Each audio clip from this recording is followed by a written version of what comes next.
Good evening and welcome to the 3KG Coaches Show, live from Arnie's Pizzeria in Rensselaer.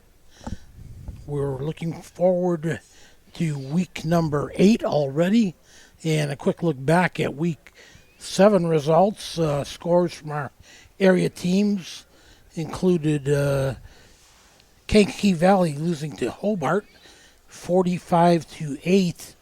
Their opponent for this week, Andrean, will come in off a 44-0 whipping of Munster. Game you saw right here on 3KG, Rensselaer Central Bombers sock Benton Central behind a big first half, 49-20.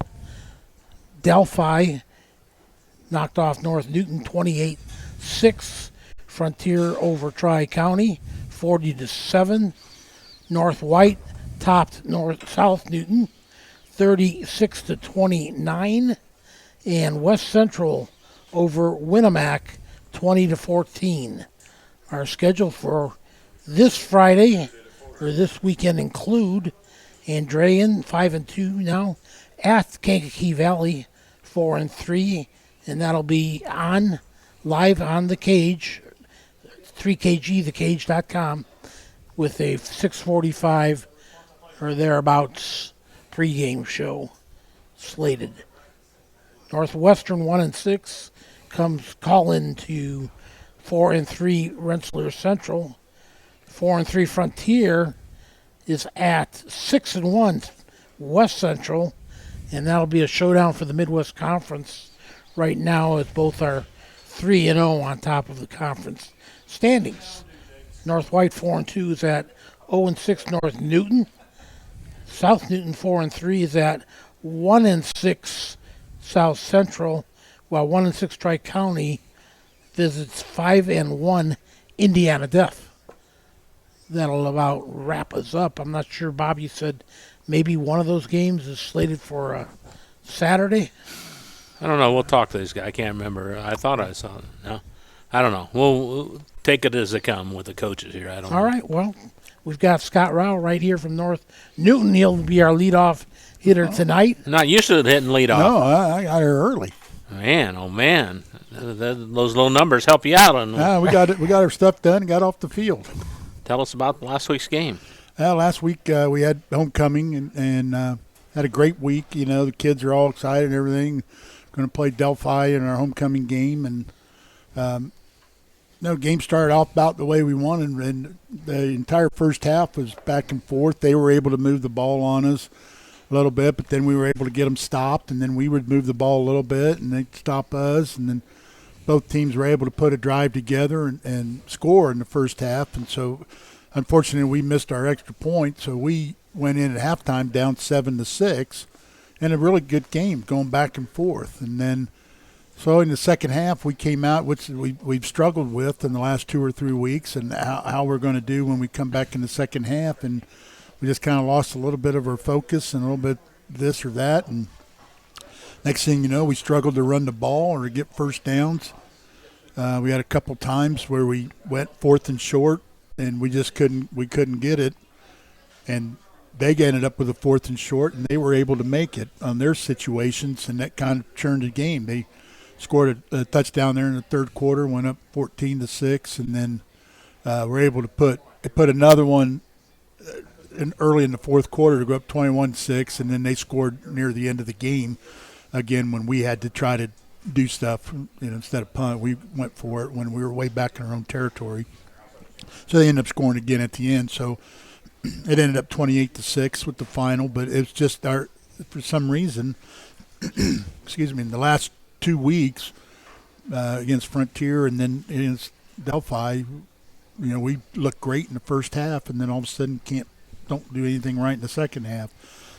So we're trying to fix that this week to see what we can do to make things a little bit better. Or guys just wear down, or is it something else? That's part of it. The Frontier game a couple of weeks ago on a Saturday, we went in. We were ahead at halftime, 20-14. We came out, and it was the same thing. We got ourselves in situations that we were making first downs in the first half, and then all of a sudden we couldn't do it, and then we had our fullback went down with cramps, and he went out of the game and couldn't come back about the middle of the third quarter to near the end of the third quarter, and that really hurt us. Yeah, when you get cramps, that's it for the game, really. And him and then the other halfback, the two seniors, that played both ways, all of a sudden they couldn't play, and we're putting guys in there that aren't really ready to play on a Friday night, but they came in and they played hard, and we just couldn't do anything.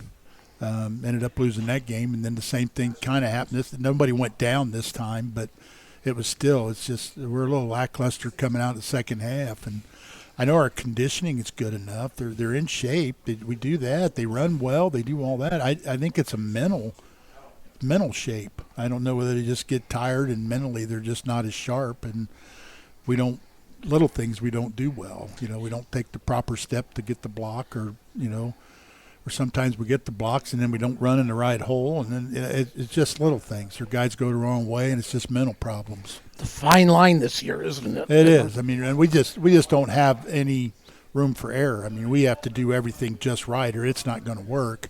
And we've had moments where we've done that. We've done really well, and things are working, and you're like, okay, this is what it's supposed to be. And we have not been able to do it for an entire game yet.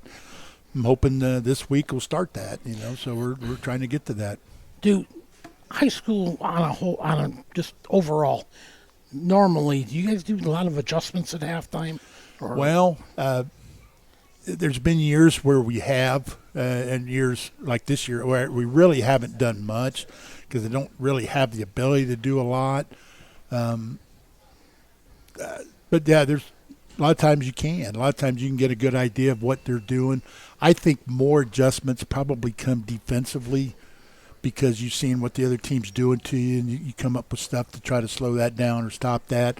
Offensively, I mean, you can try to mess around with formations and come up with a few things, but it really comes down to can you block the guys and can you run? And then when you try to throw, can you throw it and catch it? You got to protect it, throw it, and catch it. Because right now we're struggling with that, trying to throw the ball. How much do you learn off films of teams compared to seeing them live?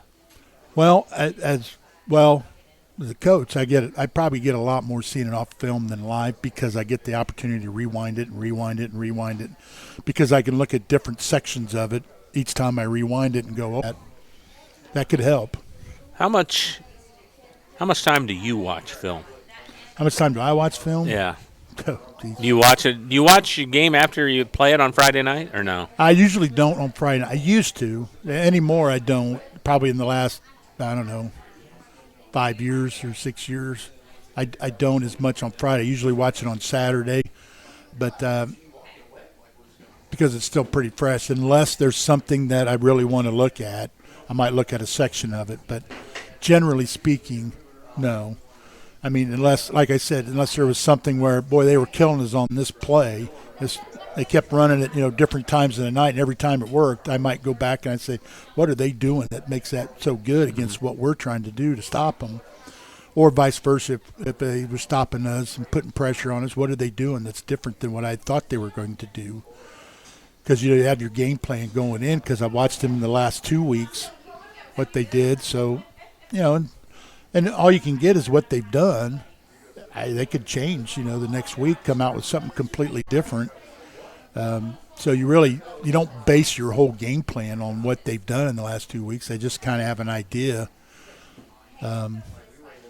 Usually any adjustments, if I make it offensively, are already done before halftime because I've already seen what they're doing different than what we prepared for, and I know what to go to. What I need to go to alter that or to change it, to offset that. And defensively, you're doing the same thing. I see what they're trying to do, and hopefully you already have a contingency plan for what you do if they start hurting you with something. We're talking with Scott Rowell, North Newton coach, and who do you have this week, and how's the preparation been going? It's went all right. We're playing North White this week, and Tome, and it's senior night. So those kids are kind of excited. How many seniors do you have? I have five. Five seniors playing, and so it'll be a good night for them. And Who are they, Scott? Oh man, you put him on a spot now. So, I got Andrew Clovis, who's playing fullback and outside We call his linebacker. name when we do your games. All Yeah, game. I mean he handles the ball. He's running the ball a lot, and he's doing a lot of stuff. Real active on Doing really defense, well. too. I got Cale Ellinger, who plays safety and split end. Who's made some nice catches and done some nice things. We got Connor Scatella, who's a halfback and a inside linebacker for us. Dirk Port, who was a split end and a corner, is now a corner still, but he's an offensive tackle. Oh, So he went from split end to offensive tackle because he's about 140 pounds soaking wet, 5'7", 140 pounds. But being a senior, he was willing to go in. That's what we needed. Sure. He said, "I'll do it. I'll go in there, do the best he can." I mean, he's not going to drive anybody anywhere, but I said, just get in people's way at least, try to do that. And he's done a great job with that. And then Braden Crane, He got them all. yeah, as other senior lineman, offensive lineman, plays tackle and will play nose man on our defense a little bit. And those five guys have been there all along and doing a great job. What do you know Sounds like about a- North I'm White? sorry. Well, North White, they're going to have the quarterback, which is the coach's boy. Clays Barth. Yeah, he's pretty good. He's a good athlete. We got to make sure we control him running the football and throwing it. They'll try to throw it around. They'll spread you out, and they try to do some zone reads and stuff like that. And we're going to have to do a good job of stopping them. And then main thing is we got to be able to run the football. I said we have to be able to run the football in order for us to do everything else. One, it limits the amount of times they have the ball, so they have less chance of scoring. Second, it sets up our pass. If we can't run the ball, we're not going to be able to throw either because we're not going to sit back there and throw the ball all over the place because that's not the kind of team we are. We're going to be play action at best, and if you don't run the ball well, play action doesn't work very well. So we're going to have to run the football, and we know it. We've gotten after it, and we'll see what we I got the 5 or 6 linemen. And, if somebody goes down, then I might have to move. Connor Scatella, who's a senior, he's playing halfback. Played the first 3 years, he played line. So this year he moved back to halfback because that's what we needed at the time. And Do they team stack up the box against you to try and force you to pass? They have here lately. I mean, they're more, but it's not. You would think that, but I don't know. They're going to put 7 probably in the box, which I guess is stacking it because we could spread it out, but we really can't throw it that way or catch it that way. So, I mean, it's not – we're going to try to get and see if we can't get 3-4 yards of crack, and then we'll just slowly drive down the field and try to punch it in. And Take 40 seconds off the clock each time. yeah, I mean, it just, take time. If we have the ball, if we're able to get the ball first, start the game, and we have the ball 3 times and they have it twice, and we score all 3 times, we're going to be ahead. If we can do that in the second half, we do that in the you're second smart half. there, I you know. know? We do that in the second half, and you know what? We're going to win the game. If they don't have the ball, it's much harder for them to score. It is. So, we talk. Unless you give it to them. We talk all the time about securing the ball. We can't turn it over, and we've done a fairly decent job of that. Not really turning it over too much, except on downs, which we did in the last couple of weeks in the second half. We just couldn't get that yard or 2 that we needed on a 4th down. Because I get around midfield, generally speaking, we're probably going to go for it because that's in our game plan. We got to have the ball if we're going to have a chance. I can't just keep giving it to them. So I'm trying to get that in their heads so that they get, we get that and we're able to do it. So we'll see, and it's worked some of those games in the first half. We just haven't been able to do it the whole game yet. Well, on those 4th downs, I go back to the Bears against the Packers. Do you ever, quarterback sneak? That seems like a play that's. Oh, we do. Yeah, we've done we've done it 2 or 3 times, but it's weird because you don't really practice it.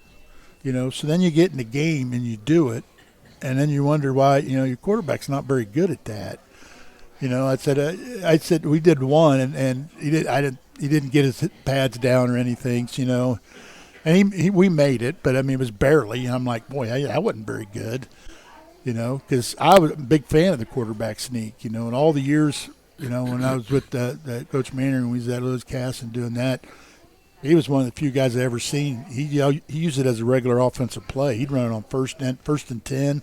He didn't care because he said it's the best play in football because there's not much chance of you screwing it up. I mean, you don't have to throw it to anybody or hand it to anybody. You get the snap, go straight ahead, because a lot of teams are all set up for all your fancy stuff going outside and just run straight up the middle. You get 4 or 5 yards. You do that each time. That's a heck of a first down play. You get 4 yards. Sure it is. It's good, Then teams have to start doing that, and that opens up your outside game and your bigger plays. So we haven't got there yet. I got Rhett Fox as a sophomore quarterback, and he's his first year playing quarterback, and he's trying to figure out a lot of stuff. And I thought about it, but I decided to take a little bit off of his plate on having to do that. Second, I don't really need him getting injured. That's not really going to be helpful either. But we'll see. We've done it a few times. It hasn't been fantastic, but it got the job done both times. But it's like it wasn't obvious it got the we had fourth and a foot, and we ran the sneak, and they still had to bring the chains in. So it's like, good grief.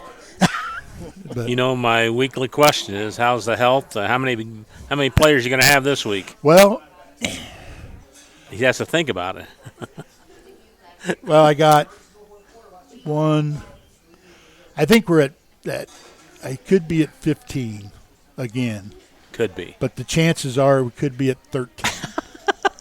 Tuesday I had 13 for practice because 2 other guys were getting checked out for had injuries. It's a daily adventure then. Yeah, but I think they'll be back, and I think they'll be – I mean, they may not have to play, but I think they'll be on the sideline available to do it if they need to. But they're just dinged up a little bit, normal football stuff that doesn't really affect you until you only have 15 guys, and it affects you. Sure.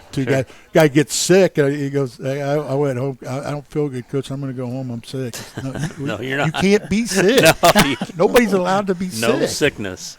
I said, but right now we're good to go, and we'll see what happens. Scott, thanks for the time. I appreciate it, and good luck this week, and we'll talk to you next Wednesday. Thank you very much. Scott Rao from the North Newton Spartans, back with more. The Coach's Cage right after this.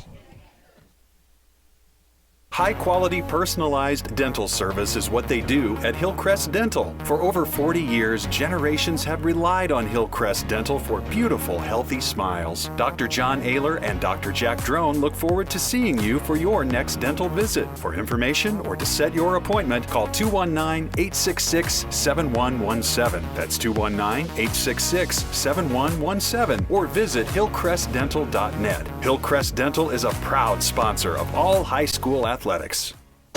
Meet you at Arnie's, Rensselaer's go-to pizza, and so much more. Pizza, sandwiches, burgers are here. Don't forget about dessert. Wings, cheese sticks, garlic bread too. Arnie's pizza menu has something for everyone. Dine in or carry out in the best pizza in town. Located across from St. Joseph's College in Rensselaer. Call 219-866-9999 and meet you at Arnie's. Founded in 1931, Community State Bank in Brook is your community bank. We specialize in relationship banking while offering the technology required to meet your modern banking needs. Community State Bank is the area leader in new construction loans and home mortgages. Our lenders know small business and have products to meet your farm and business needs. We're available to get to know you and your needs today at 224 West Main in Brook, or by calling 219-275-2441. Pulver Psychological Services offers psychological counseling, consultation, and assessment. Locally owned and operated, Pulver Psych focuses on solutions for the community and serves as support for individuals, families, and organizations. Whether you're in need of personal, family, or success counseling, Pulver Psychological Services can help you reach your life goals. Increase work satisfaction, have better relationship compatibility, improve sports performance. Get in touch with Pulver Psychological Services by visiting pulverpsych.com.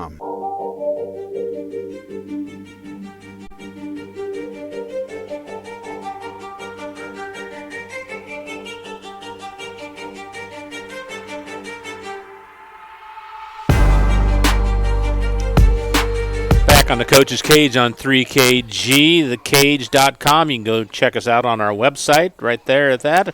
Or we have a Facebook page. And that's how we broadcast the Coach's Show here. And we can archive the games on our website. Just go on there, and that'll click you right to the YouTube channel that we have. And you watch them on the big screen, Billy Boy, right? These coaches' shows are archived too, aren't they? Yes. Everything's archived. You can watch them right on Facebook if you have that on your television, which I've graduated up to that now, so I can watch our games and how stupid we sound, Bill, on the air. So they're going to have to give you a raise. I know it, yeah. Somebody's going to have to give us a raise for sure. Hey, Jake West from the Tri-County Cavaliers has joined us. Jake, good to see you again. How's it going? It's going. Good to be here. All right. Tell us about last week's game. Frontier, they're a good team. They're tied for first in the conference, and we went on the road there. I think it was our homecoming, and we put some good drives together. We made some good stops on defense, some timely stops, made some plays, and we just ran out of gas at the end, and they were able to pull away at the very end. So it was 16-0 at halftime, and I think it was 24-7 at the end of the third. So obviously still very much so a ball game. So it's you get to the very end where we're gasping for air a little bit, and they're able to push that score up to, I think 42-7 was the final. Anybody play well for you the other night? Yeah, we had a few kids play really well. Kobe Baylor again does a good job on offense. He was our leading yard getter on the offensive side of the ball. He had over 100 and some odd yards, and it's both passing and running. He does kind of whatever we need him to. And he had our lone touchdown, which was I'm so glad he's like 6'4", because he needed every single inch to reach for that one, because he dove for the pylon and literally slammed the pylon with the ball. I'm glad that's good enough, right? That counts. It's in. Tyson Jordan on defense, he did a great job. They're running. They're trying to kick him out a lot. He's doing a good job wrong arming it or boxing it, and so we could fill inside the hole and make a tackle. He did a great job for us. Jonathan Pearson and Kevin Martinez both had probably some of the two biggest hits of the entire year. There was one they ran. I think they dumped it off into the flats, and so Kevin and Jonathan are both wrestlers, and so literally every time they go to tackle, we just tell them hey, it's a double leg, just go. It's a double.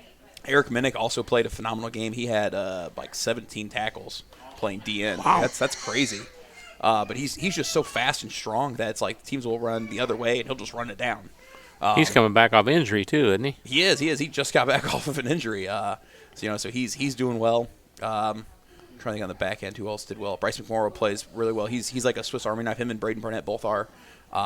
They don't necessarily excel at most things, but they're really, really good, and they're really above average at everything across the board. So I can put them. Bryce spends time at safety and linebacker, and he's also a wrestler. It's weird how these wrestlers play defense and they do a good job. Yeah, it's strange. It's weird. Strange. Yeah. But anyway, so we asked him to come down and play linebacker, and he fits the run. We asked him to go back and play safety, and he goes and he has one of the big pass breakups. They tried to throw a long pass, and he breaks it up. And I'm like, interchangeable. Yeah. So it's they do a great job, and it's not like. You have a kid who has a really, really special skill. It's no, they're just really good at whatever you ask them to do. So they did great. Coach, how's your special teams been for you? Specifically, the return squads, kickoff return. The kickoff return, our kickoff return squad averages. I don't have the exact number. Wasn't looking at, but about 25 yards a return or so. We That's catch pretty good. We catch the ball around the 10 or 15, and we get it out to about the 30, 35. So I think we're doing a good job with that. That number gets deflated a little bit because at the beginning of the year we had a hard time catching kickoffs. So that was really rough to start. Or we'd be like, hey, return right. We'd catch it and run left. I'm like, oh, it's not right. And he's like, Coach, no one's blocking for me. I'm like, that's because everyone's going right, buddy. I don't know what to tell you. But no, that they're doing a good job. Our kickoff coverage team, I think, is probably our best overall unit on the team. Just with how we design it, I think that there's 5 guys on there that really make that thing run. And again, they're all wrestlers. It's weird how I like wrestlers tackling people. They're so good at it. But no, they do a great job. You must have wrestled back in your younger day. I didn't no? actually. No, but no. As a defensive coach, give me 11 wrestlers, we'll figure it out. Because they're aggressive. They're usually pretty aggressive. They're usually pretty good at tackling. Right. They kind of figure it out. Right. Who was your coach at South Newton football? Chris Bell. Chris Bell was my coach. Yeah, he's also He's a big a wrestler from the way back when. He's a big fan of wrestling. He's one of the toughest dudes I've ever met. Yeah. You don't want to mess with Chris, that's for sure. No, I was there when he tore his bicep, and he literally was just he was doing a wrestling move, and he just goes, oh. I'm like, So I look, and he just like pulls his sleeve up, and his like the bicep is like balled up, like, and I'm like, what? And he's like, well, that's not good. I'm like, does that not hurt? No, he's a tough dude, but. How have the practices, or have they changed here later in the season or late in the season compared to middle and early in the season? So with us being so young, I told the kids yesterday or Monday, I don't remember what day it was. I told them, I was like, for you're a year older already in my eyes. If you're a sophomore, you've played 7 games. Like, you're a junior, I don't care. If you're a junior, you've played 7 games. You're a senior, I don't care. The same thing, freshman. Like, you're sophomores. Like, you can't be making the mistakes as a freshman in week 8 that like freshmen make. Like, those have to have been fixed by now. So there's been a big emphasis on cleaning those up. And honestly, like, we haven't really been making those mistakes anymore. So that's been a good thing. We've started doing a lot more of like team stuff kind of on air, because by now we have the reps down. We know our job. We know our assignment. There's no need to go go full go against someone for this period, stuff like that. So it's a lot more stuff on air. We're getting reps in on things and ironing stuff out. I think our team period has honestly gotten more physical because of that, because now there's more confidence in what we're doing. And I think these last 2 weeks have probably been the most physical practices we've had. And it's not necessarily anything we're doing. Like, we're not saying like, oh, like go harder or there's a punt. Like, no, they're just going harder. So, Coach, you got the long trip this week. Mm-hmm. What's that do to your prep on Friday? Where number one? Where is Indiana Def? They are in Indianapolis. Our AD got us they didn't send us the address until literally today, so I'm glad we have that now. So I got that email today, like at 2:00. That's good. Yeah, so that's good. At least we know where we're going. But no, it's an hour and a half, 2-hour drive to Indy. So we're leaving pretty much right after school. And I know that football players, like high school kids especially, are creatures of habit. And if you mess with their schedule, like, it usually doesn't end well. So that's why I try to reinforce that, like, be confident in what you're doing. Like, it shouldn't matter if you play 2 hours away. It shouldn't matter if you play at home. Like, if you know what you're doing and you just play it like you would any other day, then you should be fine. Like, I never had an issue with road games, because to me it was just like, I'll play you in the parking lot, I'll play you in the gravel, I'll play you on the field. I really don't care. I'll play you in the dorm room. Now, you're playing the Indiana Deaf School. Yes. How do they play football? Do you know? I don't know. So they didn't send us film, so I don't know. However, I have my ways. I got film of them playing a road game, so I don't necessarily know what they do exactly. Someone has said they use a drum, stuff like that. So I don't really know exactly how that is. But I told our guys, just be ready for anything. There's going to be stimulus out there that you're not going to be used to. Just adapt to it and overcome. Yeah, because they might play past the whistle, and they might. I was like, you guys can't retaliate. Yeah. I'm like if they block you, I didn't hear the whistle. Well, of course they didn't hear the whistle. Yeah. So that's why you can't get mad, you can't get frustrated. You just have to play the next whistle. So what do you know about them? They've only lost one game, right? They've only lost one game. They like to throw the ball around a lot. Their quarterback's really athletic. It's not necessarily the plays that, like, I've seen him hit big plays on, haven't been necessarily designed plays. It's he scrambles around and, like, oh, there's a guy, and throws it. Remember, like, Johnny Manziel at Texas A&M just kind of runs around like a chicken with his head cut off and just goes, oh, there's Mike Evans. Chuck it. Oh, there's 50 yards. Thank you. And that's more or less what their offense is. They got a really good running back. Very first play of the game, he took it for a touchdown. He stiff-armed like 4 dudes into the ground. I was like, all right, well, that's an issue. Yeah. So, he circled him on that. But, no, those two make that offense run. Defensively, they're very opportunistic. Like, they capitalize on if you throw a bad ball, they will go get it. And that was in the game I watched on them. I think they forced like 5 turnovers, and they ended up winning that game by 1 score. And most of those turnovers were in the red zone. So it's like they bailed themselves out. Like, they went and made plays when they needed to. So what are going to be the keys?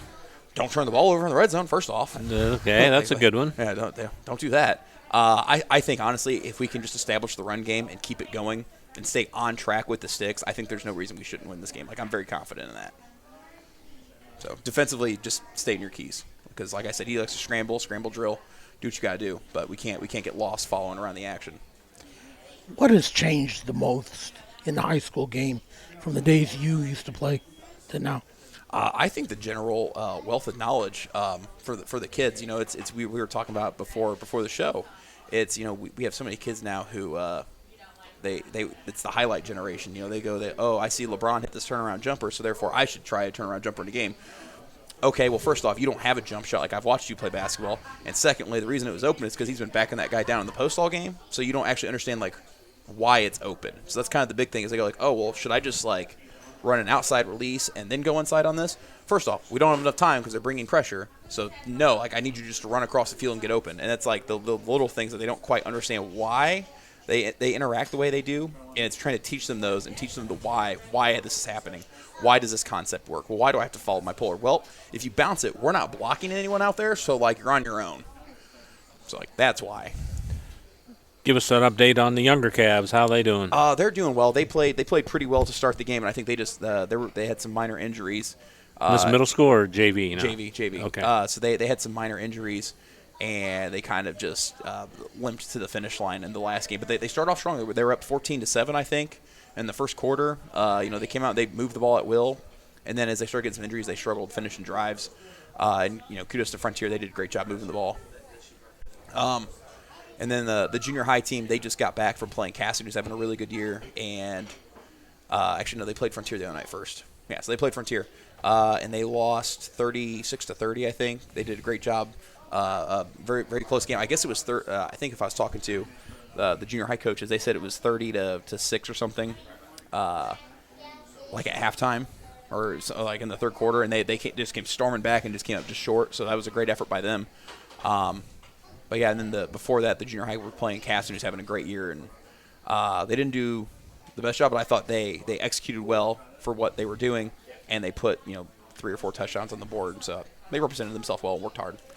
Do you have the entire program headed in the right direction that you want? I think so. So I was talking to someone about this the other day. I was like, our team GPA is up. Statistically, we were making improvements, so I actually sat down and looked at it. The senior class last year graduated, if I remember correctly, it was over 130 career starts, and there was 5 kids in that group, so that's a lot. Anyway, so they graduated like that. It was almost 4,000 yards of total offense and 30 some odd touchdowns. That's the career stats. That's a lot to replace.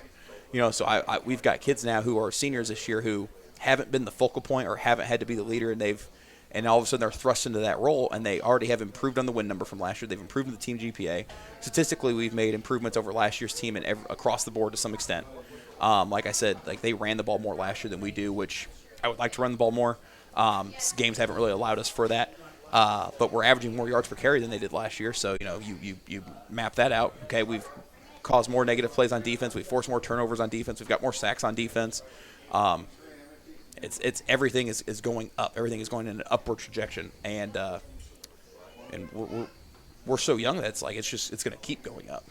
Do you know the breakdown on classes, numbers wise? Yeah. So we have 13 or 14 sophomores, and most So that's a big class.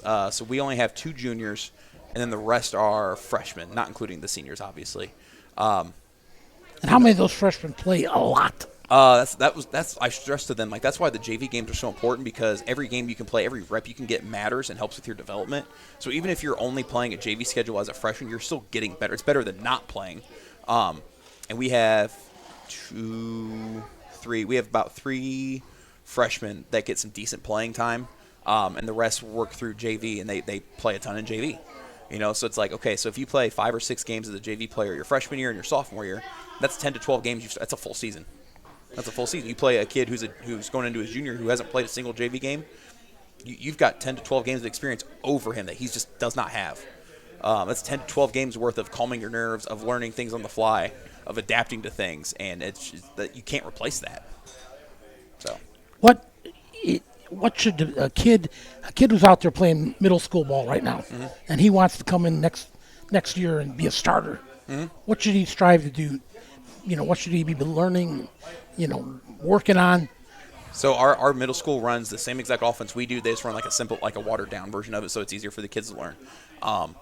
So the big thing for me is you have to be willing to show that you are bought into the program. If I'm bought into it, I'm doing all the things that I can with the team. I'm eating right. I'm taking care. I put my phone away at night. I'm getting good sleep. I'm in the playbook. I'm learning it.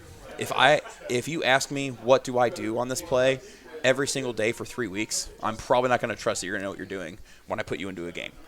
So if I say like, hey, go run this route, or go run, hey, we called this play, go out there and play the Y right now, and you don't know what you're doing, like, I can't be very confident that you know what you're doing. So if you come in from day one and you say like, I say, hey, I need someone to go play Y. I got you, coach. Oh, he ran the right route. No, he lined up correctly. Okay, I can trust this kid. And it's there's sometimes where So that's what it is. It's trust. it's if I can't trust you to go out and do your job, I can't play you.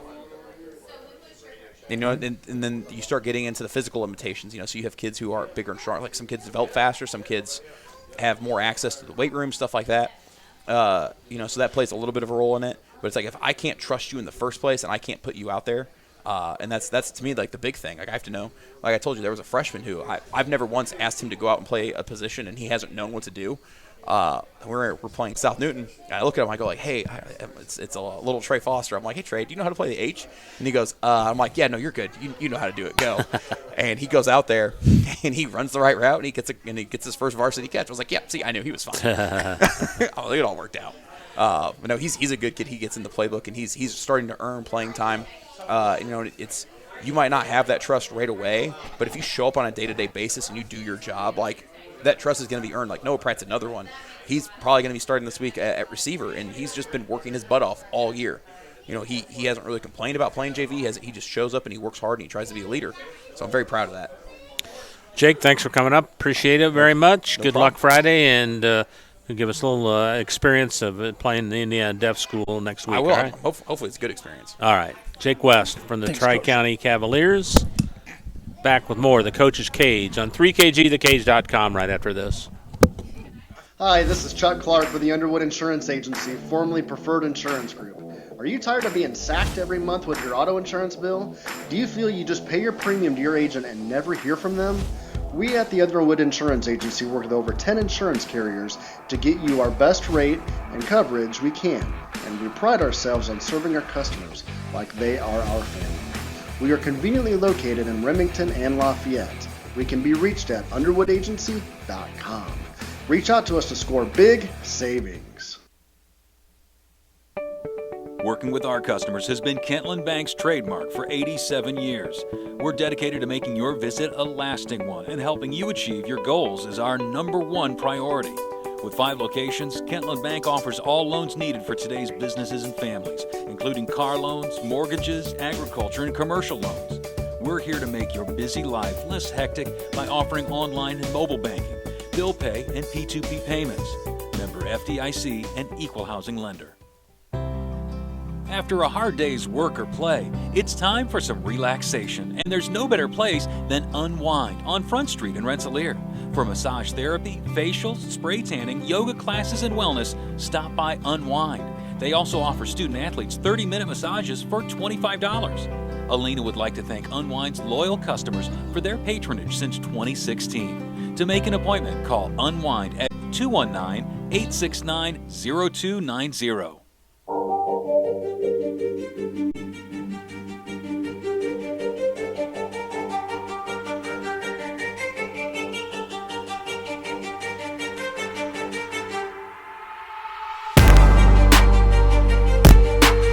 Continuing on with the Coach's Cage show here on 3kgthecage.com. We have Northwest Crossroads football action Friday night as Kankakee Valley will host Andrean, #1 in one of the polls, right, Bill? Yes, indeed. And 2 in the other one, so with 2 losses. That doesn't happen very often, but their losses to Crown Point and Maryville, I think. So. And I think that was week 1 and 2. Yeah, it was, yeah. Actually, Bob, looks like 2 in both polls now. Oh, really? Yeah, okay. coaches and media. Linton Stockton is on top of them both polls. Oh, okay. Well, anyway. Brad Beavis from the South Newton Rebels has joined us. And, Brad, you had a wild game against North White, last week? It always seems like we do. It always seems like we come off the bad end of it, too. But, yeah, it was a wild fourth quarter. Last 4.5 minutes or so. Really? Back and forth, yeah. So you've done that before, haven't you, Bill? We have. I tell you, every time we get together with that team, it seems like a lot of yards and a lot of points. And lot of excitement. So it's you score 29 points, you expect to win, don't you? yeah, expect to be right there, and we came about 17 yards short, I guess. 17 yards short. Well, tell us about the game.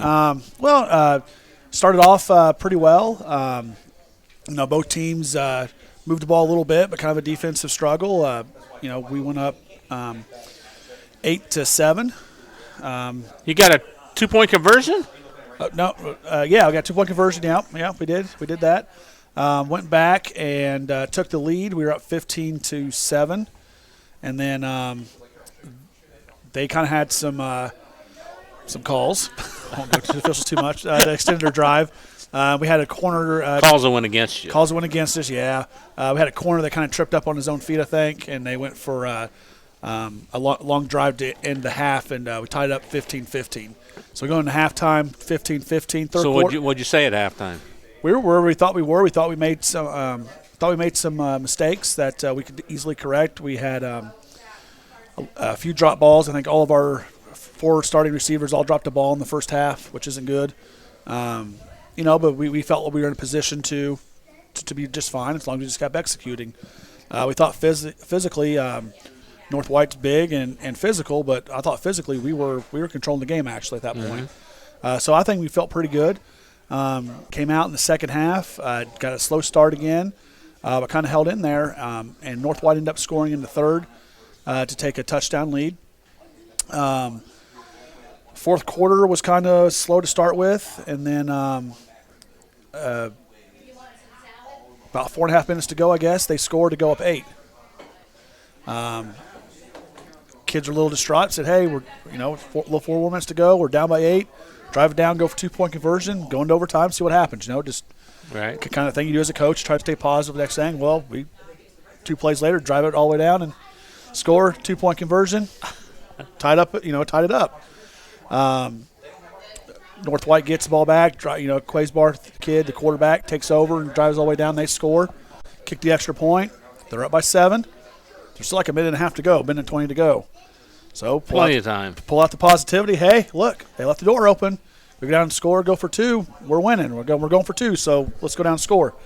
Drive the ball all the way down, and I think we snapped the ball in about the 27, 26, somewhere around there. And Evan Krug goes out of the pocket and then makes the Cardinal sin to throw him back across his body. They intercept about on the 17-yard line with about 19 seconds left. So came up a little bit short on that one, but it was a thrilling game. Our kids executed down the stretch. Like I said, they put 2 drives together right at the end to, possibly win a game. And that's all you can really ask for them. But we just made 2 mistakes in the first half, really, and early second half. So disappointing? It was very disappointing. It was a hard loss. I really didn't. I thought we had a good game plan. Not to pull a Dennis Green out there, but we kind of knew who North White was. I think we had a good game plan. They did exactly what we thought they would do. Yeah, there you go. And we kind of let them off the hook. So any people that remember that conversation, I remember exactly what I was at. A few other choice words in there. You did. I cleaned it up for you. You did, yeah. But I remember watching that one. I know exactly where I was at whenever that came on. Watched that game. But North White does things. We call it doing North White things, but their kids play hard. They do a couple things that are kind of unorthodox, but it works for them, and their kids play hard, and every year in, year out, and they got us again. So my hat's off to them, even though I think we made some mistakes. But like I said, their kids play hard. The Quaysbar kid took over the game whenever he needed to. So he's done that before against you guys. He's done that before. So it's one of those things that keeps. Is he a senior? Hopefully.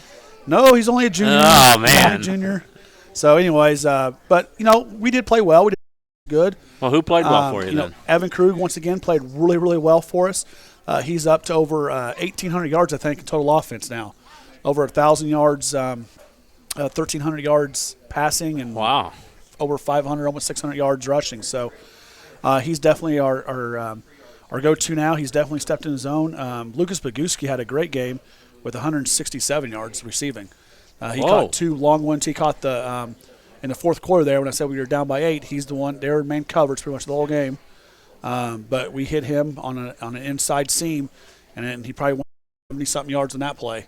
And he's the conference 200 and 100-yard champion. So you get him in a straight line, he's gone. He's gone. He's gone. He did that a couple times. And so he had a pretty good game. I think Luke Patterson had a good game on defense, playing one of our inside linebackers coming down, filling a hole. He filled one on the second or third play from scrimmage on defense, and he just shot through the hole like a cannon. It was like, all right, well, we know he's reading good today, and he's coming downhill, and he played well all night. Our secondary, for the most part, stayed in front of the receivers when they do throw. North White likes to throw deep, and they like to cross. They also like to cross guys across the field, which is tough. And a couple times they had us in bad position, but for the most part, our secondary kept them contained. We just need to be a little bit, probably a little closer in coverage, and we might get off the field a little more in there. So. Our offensive line played fairly well. The run game, I thought they could have blocked a little bit better. But passing game, I mean, Evan had a lot of time to throw all night, and we threw for almost 300 yards. So, I mean, you can't complain. You can't complain about that. And so we had a lot of good things happen. Chase Stillbauer is still our lead receiver, and he had a decent night with just under 100 yards of receiving, which is pretty good. But just Lucas had that 168. So yeah. That's a big difference. That's a pretty good 1-2 punch there. It is, yep. And Corbin Cruz got hurt a little bit in the third quarter, which hurt us on offense and defense. He's kind of our run go-to guy. Evan pulls the ball in our option and gets a lot of yards, but Cruz sets that up a lot, and him getting injured hurt us. But he had a decent game, got some tough yards for us, and a big catch. How's he doing? He's fine. He's back. It's one of those, it knocks you out. And just. As a coach, sometimes you want those kids to get back in, and the other side of it is like, well, you got to make sure they're still kids. You got to make sure they're healthy. You don't injure them for life or anything like that. So, he'll be back this week. He's starting. He'll play both sides. He's a kid that pretty consistent. So, but yeah, him being out because he's, like I said, he caught a big pass for us on our first or second drive where we were kind of struggling still, and he kind of just went up and get a big pass. We like to single him out, and you want to put him one-on-one with some kid. Most kids will take that. There's a couple kids we probably shy away from, but he's a pretty good athlete. So, Coach, is it easy enough mentally to put this game behind you, or will it weigh on your team, this week? I'll tell you what, it'll probably linger more with me and the coaches more than it does the players. I think that was a game that we thought that we had a good game planned for and thought we could win, and thought we had some players that we could put in positions to really exploit what they did, and we just didn't come up with a win again. So I think from a coach's standpoint, that was really deflating for us. I think it'll linger a little bit with the players, but we try to get past it. I think that's more of a behind closed door things, even though I'm talking about here on the radio, I guess, a little bit. But it hurts, but at the same time, you have to, in athletics, and sometimes as an adult, you have to learn how to kind of put the game face on and go to the next week, even though it might still hurt a little bit. And I think the players know it, that we're still lingering from that a little bit, but we went right back to work, and we've had a decent week of practice. So go up and play South Central and see if we can't get back on the winning side of things, or lost the last two, so we got to get back to winning. Yeah, you go out of conference with South Central. I think they've only won one game this year, so they have. Yep. Tell us the game plan there. They're struggling a little bit. They played in that Greater South Shore, so just a little bit bigger schools. I think we match up pretty well with them. They like to run the ball and throw it deep, so it's kind of what we've seen last week, and so I think we're kind of prepared for that part of it. We just got to make sure that we're healthy. Like I said, Corbin's a little banged up, but I think he'll be all right. We got a couple other kids that are kind of banged up a little bit, but as long as we go out there and perform, we'll be in another game where we should compete and should win. I mean, you can't go into a game thinking you're going to lose, but you don't want to say you're going to win all the time. But I think we should be able to win there, have a chance to, and then we go into Frontier for last week, and we actually got moved to a Thursday. That's a game. Yeah, so we'll talk about that here in a little bit. Last game of the year is a Thursday. Yeah, so we'll talk about that here in a second probably. But, okay. So then we go into Frontier and see what happens there. It's a conference game that gets us some more representatives for our conference. So all conference is based on where you finish. Yeah, so I think we get two nominations automatically, and then it's how you finish pecking order down.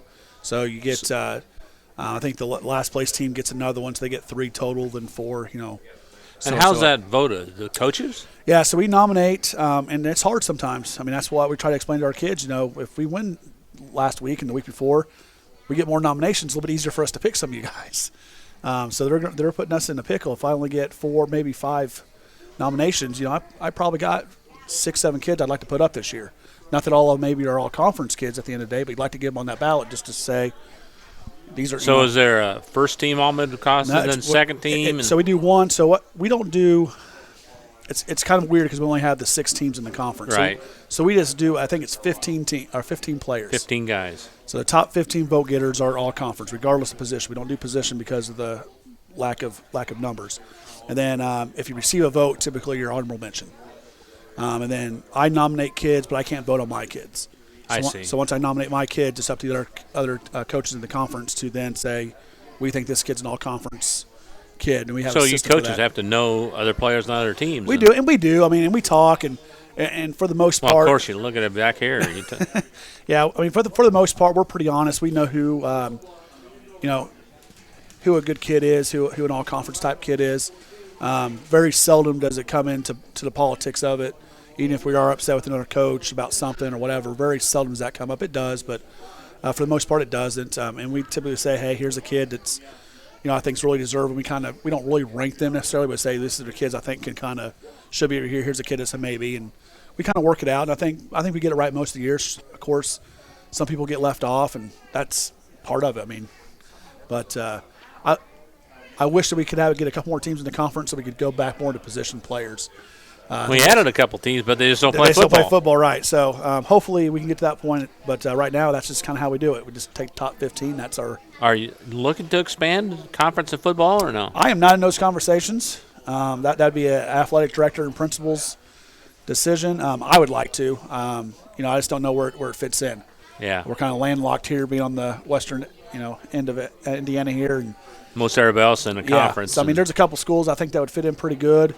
But they'd have to leave their conference for football. I think we could only get about a football only. I don't know if we can get another full-in team. Yeah. Just because of our location. But there's some schools around us I think could come in as like a football only and remain their conference for everything else. But it is what it is. Like I said, that's above my pay grade. When they start letting me make decisions, I'll let you in more on that, Bob. Hey, anything's better than the old Illinois days. I like the Illinois conference, though. I did. You did? Really? I did. We liked the coach for football and basketball. I coached basketball over there as well when we were in the SVC, and we liked it.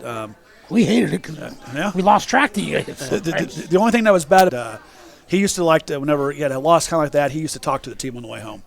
And I remember whenever I was my first year, second year, we used to take 2 school buses over. I remember it had to be like the second game that we were in SVC. We played PBL over there, which is a really good school. And I remember I got stuck with all the non-varsity playing kids because he took all the varsity kids on his bus and said, we're talking. So we talked actually from North White all the way to 231. That was quite a bit of a talk. Yeah, that is. You did all the talking. I wouldn't say it was so much talking as they did a lot of listening.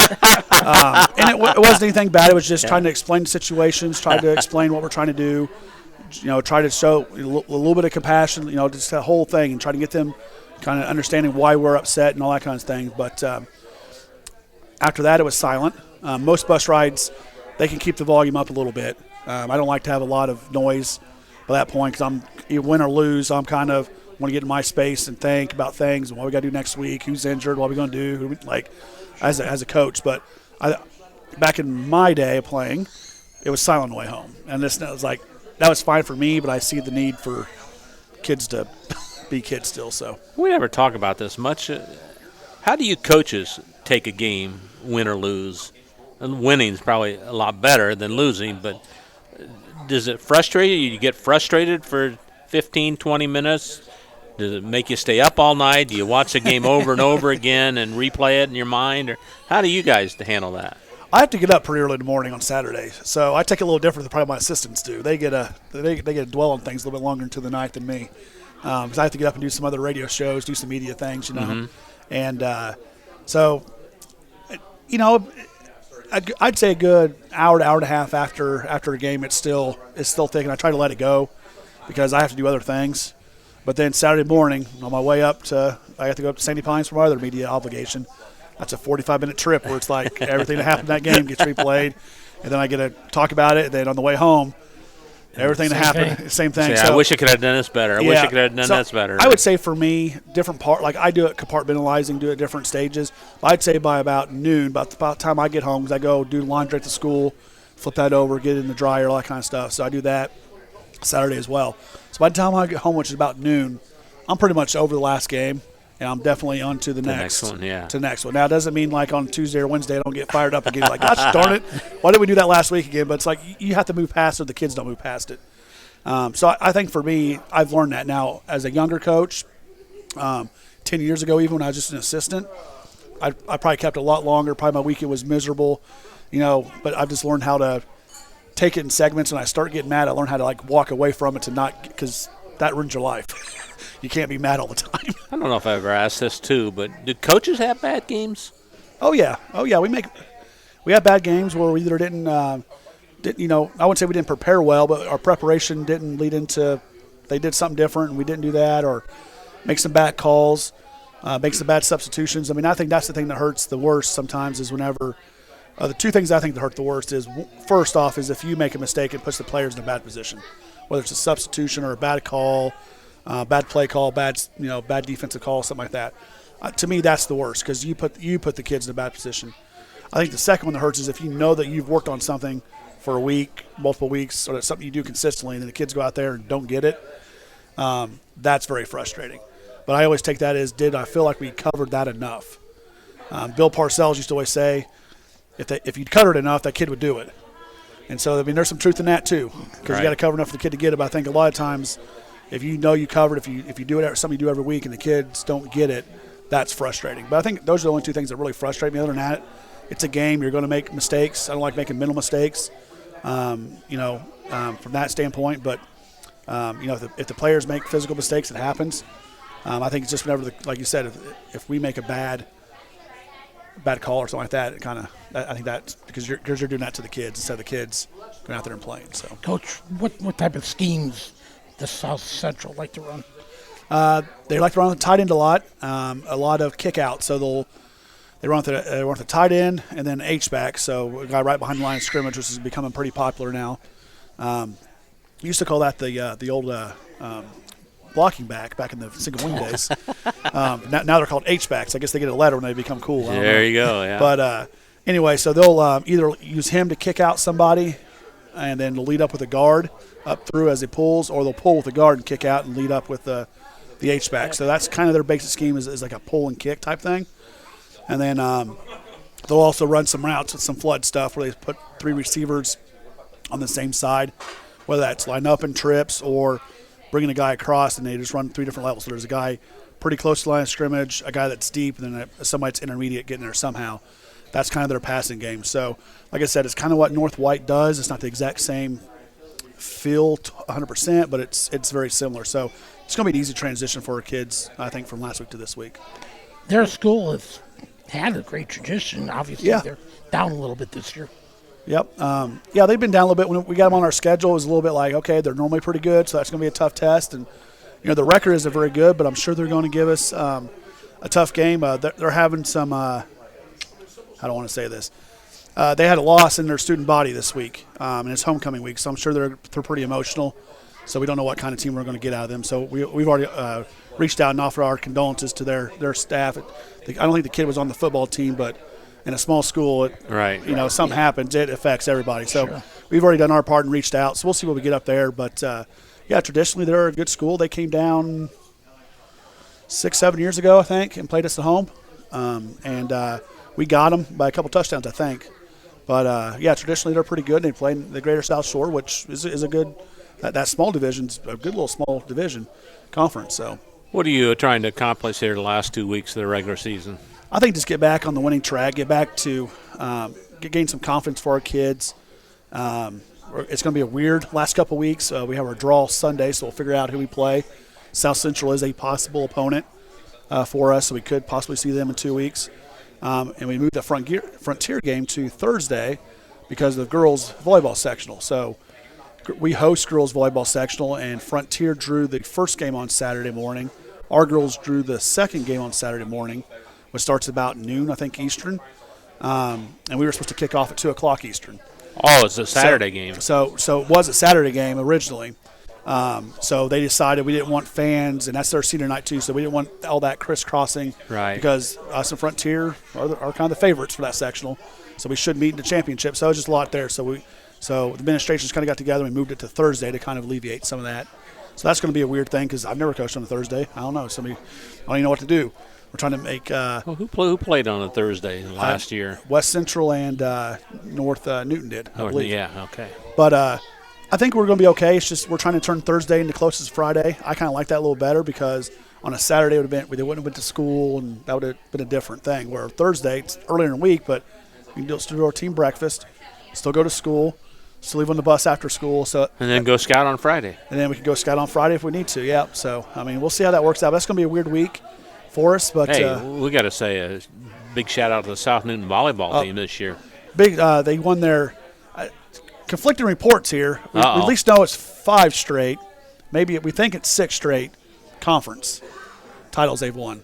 And then either way, it's impressive. And then 3 straight sectionals going for the 4th straight. They're going for the 4-peat, huh? 4-peat. So that's it's amazing. Those girls work hard. I got the chance to work with about four consistently this summer in the weight room. They'd show up. A couple of other ones would show up here and there, but part of their core, 4 of them we got to work with. So I feel like I'm kind of invested in them a little bit. There you go. I'm not really a coach or anything, but you work with them in the weight room. You get to know those girls, and you have a great student body following too for them. They do. We have a great home crowd. Our kids travel a little bit with them, so it's going to be an exciting week when we get to that sectional week. But they're having a great season. Just beat Frontier, like I said, for the conference. So we wish them the best of luck. Lizzie Glassburn is our ball girl, so she's the setter for the volleyball team. So obviously we have some connections there with some ties in, and then of course small school, or some of our guys are dating some of those girls. So it's a cool atmosphere, and we've had some fun times with them. We had a Nerf gun fight. They got us with some water balloons. They came in at breakfast one week and took our chairs, type of thing. So there you go. So we've kind of got that friendly little rivalry thing going. So it's kind of fun. But just like all the teams, we wish all of our student athletes the best. And it'd be great one year just to win them all. Pioneer can seem to do that every once in a while. Sure. How the younger programs doing? Our middle school just finished up Monday. I think they went undefeated in the conference, I believe. I think they won the conference. I know they lost to Rensselaer, and that was about it. So they lost to Seeger, which is out of conference. Right. So I think they only had 2 losses on the season. So they looked really good. Our numbers are back up for the middle school, and they were moving fairly well in the field, offensively and defensively. So that's pretty exciting to see. Our flag football's been done for a few weeks, so no new reports on that one. But a good attendance, though, right? Good attendance for that one, yeah. And we just got to get out, and I got to get out and recruit the hallways a little bit for next year, as we're going to lose 7 Who wouldn't seniors. want to play for Brad Beavis? I don't know. I keep trying to tell people to come out, and I got some girls saying they're going to come out for me, but I don't think Coach Robbins wants to lose the volleyball girls. So you finish 6-3. Yeah, then maybe they'll all be swarming you. I hope so. We need to swarm our kids. Like I said, we got 7 seniors. We're going to graduate, so we got to fill some shoes. But there's some kids out there that needs to play. We just got to kind of get over that fear of contact. I think that's the biggest thing. But we've had a lot of kids in the last 3 years come out for their first year and really enjoy it. So I'm hoping that starts to cycle through and kids figure it out. Maybe as a freshman they can come out instead of waiting until they're junior or senior, because it'd be nice to get those numbers up. Brad, thanks for coming over. I appreciate it, and good luck, and we'll see you next week. Yep, okay? Thanks, Coach. Brad Beavis from the South Newton Rebels. Back with more of the Coach's Cage right after this. In agriculture, preparation is important. Dedication is using what to plant and then asking what it will take for a good crop. How much work will it take to produce the final crop? In sports, preparation is vital in becoming the best you can be. Dedication is a will of achievements for a winning desire. Corbett Farms encourages everyone to do their best by having a winning spirit, attitude, and achievement. Your positivity will make a difference. Corbett Farms is proud to sponsor high school sports. Founded in 1931, Community State Bank in Brook is your community bank. We specialize in relationship banking while offering the technology required to meet your modern banking needs. Community State Bank is the area leader in new construction loans and home mortgages. Our lenders know small business and have products to meet your farm and business needs. We're available to get to know you and your needs today at 224 West Main in Brook or by calling 219-275-2441. Meet you at Arnie's, Rensselaer's go-to pizza and so much more. Pizza, sandwiches, burgers are here. Don't forget about dessert. Wings, cheese sticks, garlic bread too. Arnie's pizza menu has something for everyone. Dine in or carry out in the best pizza in town. Located across from St. Joseph's College in Rensselaer. Call 219-866-9999 and meet you at Arnie's. Reinforcements Designs is a full-service graphic design, screen printing, and sign shop. They offer logo designs, screen printing, banners, signs, vehicle lettering and graphics, airbrushing, vinyl letterings, digital printed graphics, freehand engraving, and more. 37 years of design and graphics, Reem Bontrager will help you come up with a customized project of your ideal or plan. Just ask. Give Reinforcements Design a call at 219-866-8626 for your next graphic design project.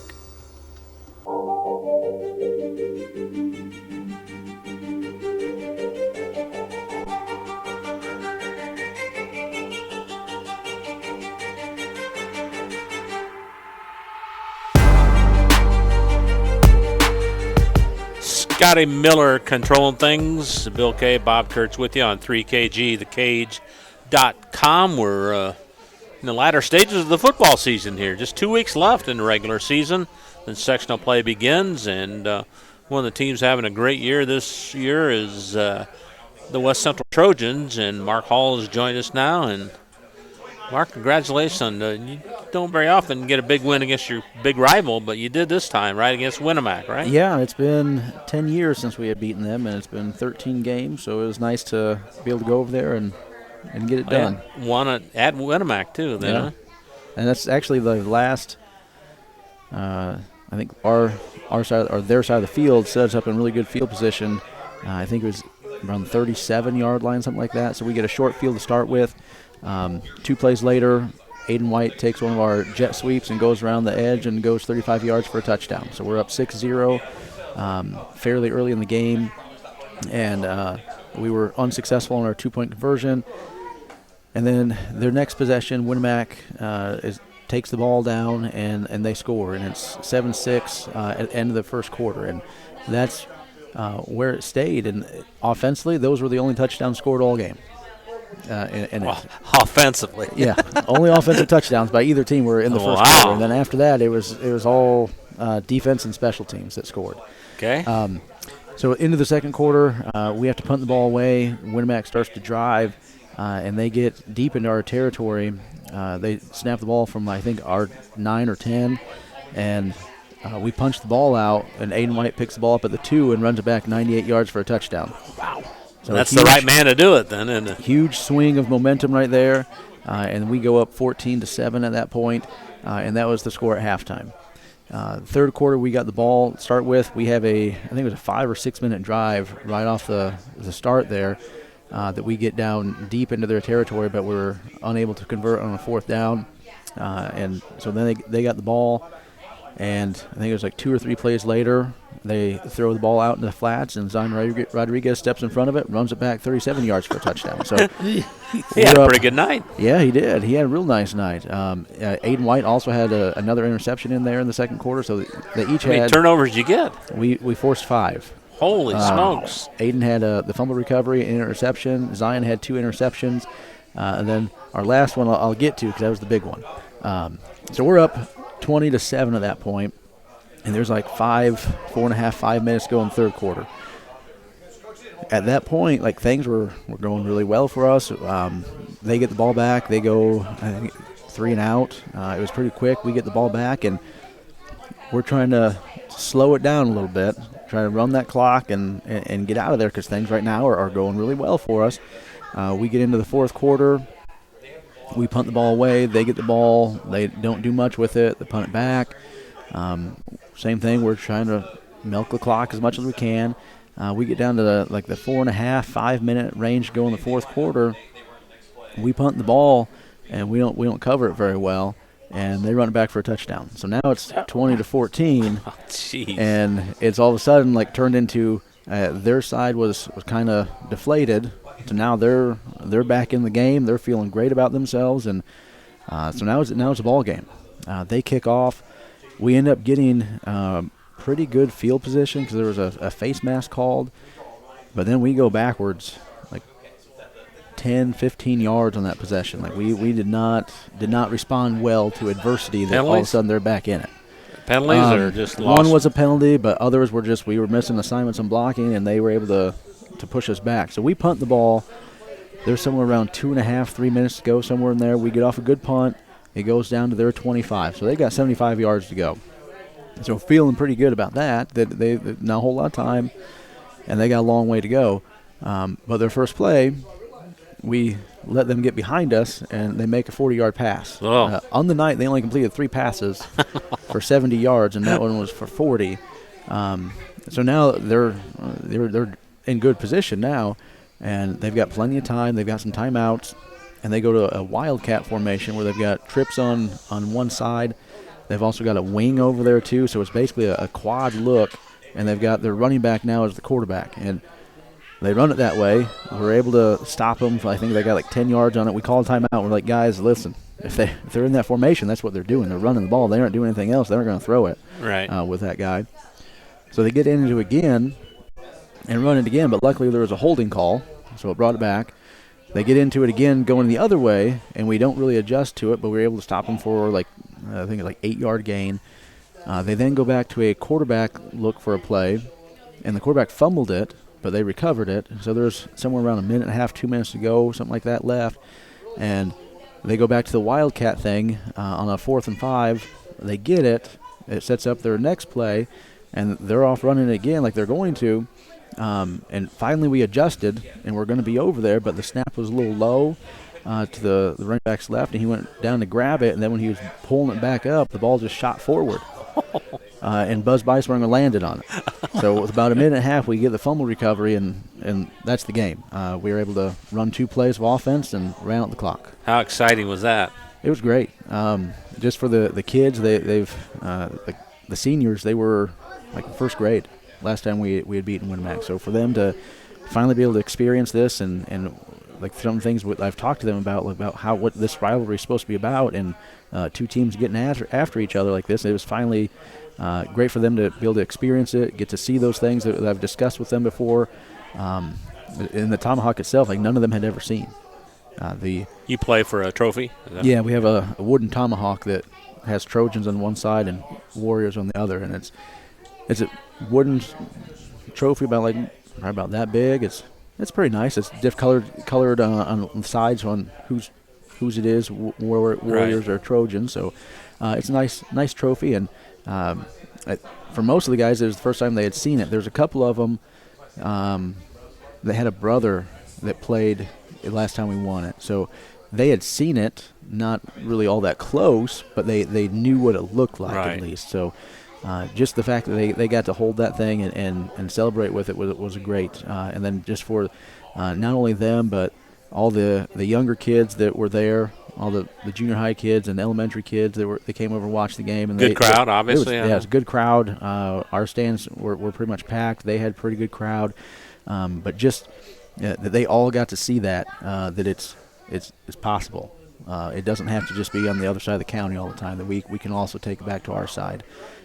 So just for all the future Trojans and then all the ones that we've had between those 10 years that they didn't get the chance to see it, and there's several of them throughout the week that had been sending me messages from former players just about hey, make sure they're ready for this one, and then afterwards got lots of messages from those guys just about how happy they were that we were able to finally get it done against them. Who played well for you? Aiden White had a nice game. Not many offensive stars then. Offensively, we had about 198 yards, so it wasn't a lot.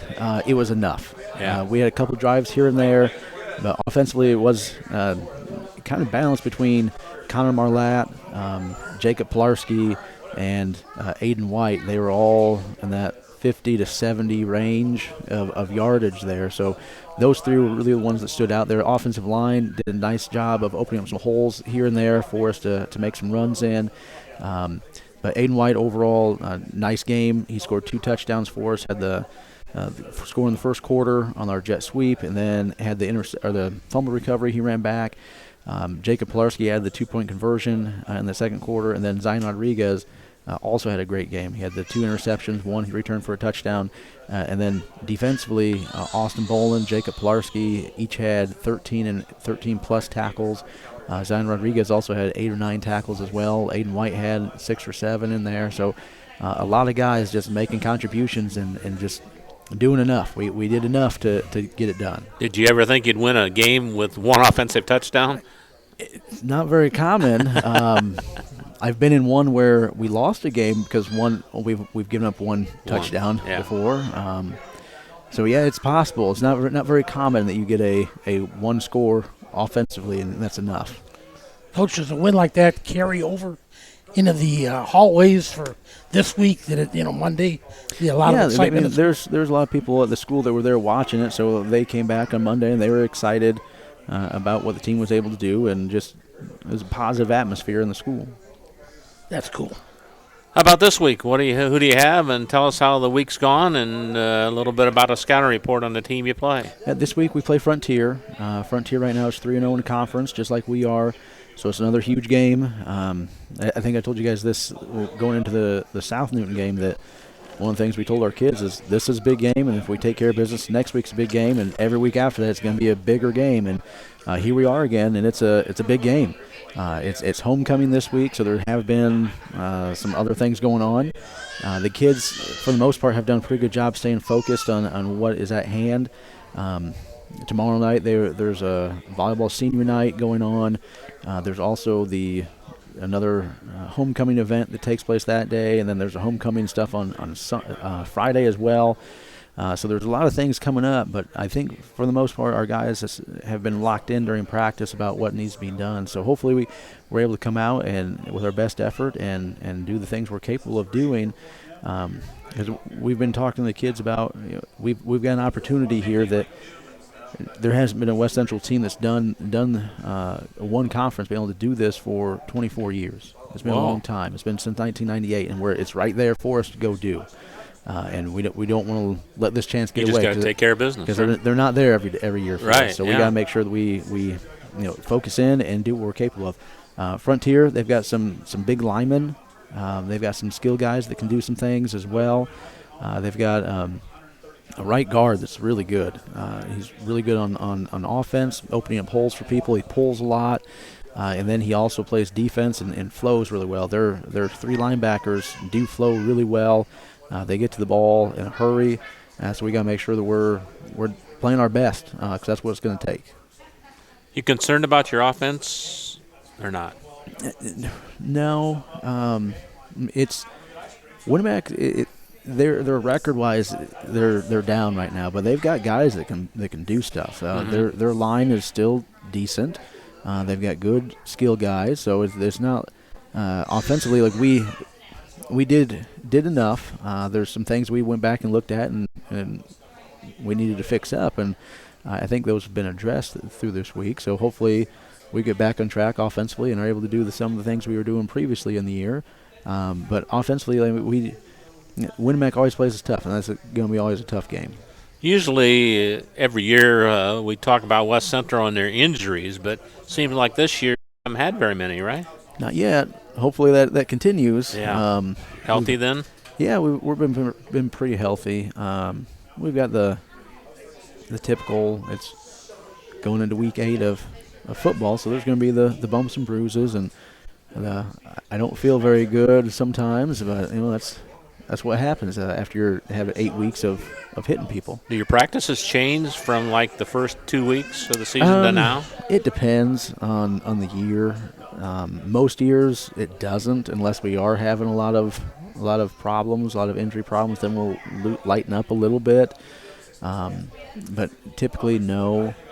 We just keep going. Like, we might be a little bit quicker whistles type thing, but it's still, we got to get after it because that's what's going to happen on Friday.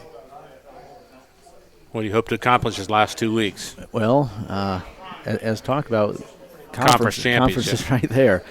If we can take care of business on Friday, that would give us at least a share of it. And then, depending on what North White would do this Friday, then going to that one would be for if we get it outright or with them. So there's a lot of things that happen between now and then, but hopefully this week we're just able on Friday to take care of business the best we can. Do you cherish this kind of a finish, lining up this way where every game seems like bigger than the last one, or would you rather be favored by 50 points these next two games? As I say, it's a lot better than it has been the last few years where we were already out of it. So that feels better, but being favored by 50 points, I would take that any day of the week. I'll take those, and let's line those up. Well, you guys are going to have to earn it then, Yeah. I guess, obviously. Yep.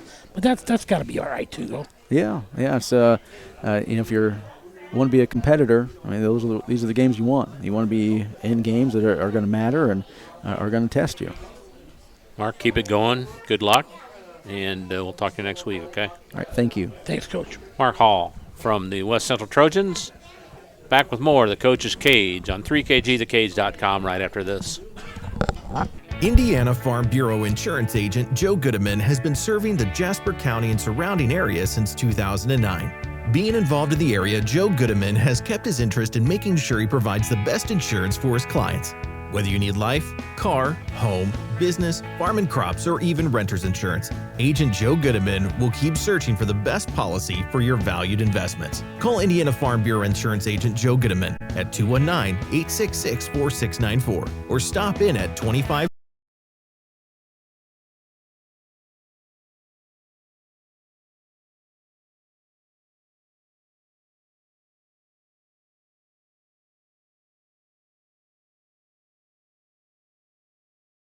To seeing you for your next dental visit. For information or to set your appointment, call 219-866-7117. That's 219-866-7117. Or visit hillcrestdental.net. Hillcrest Dental is a proud sponsor of all high school athletics. Working with our customers has been Kentland Bank's trademark for 87 years. We're dedicated to making your visit a lasting one, and helping you achieve your goals is our #1 priority. With 5 locations, Kentland Bank offers all loans needed for today's businesses and families, including car loans, mortgages, agriculture, and commercial loans. We're here to make your busy life less hectic by offering online and mobile banking, bill pay, and P2P payments. Member FDIC and equal housing lender.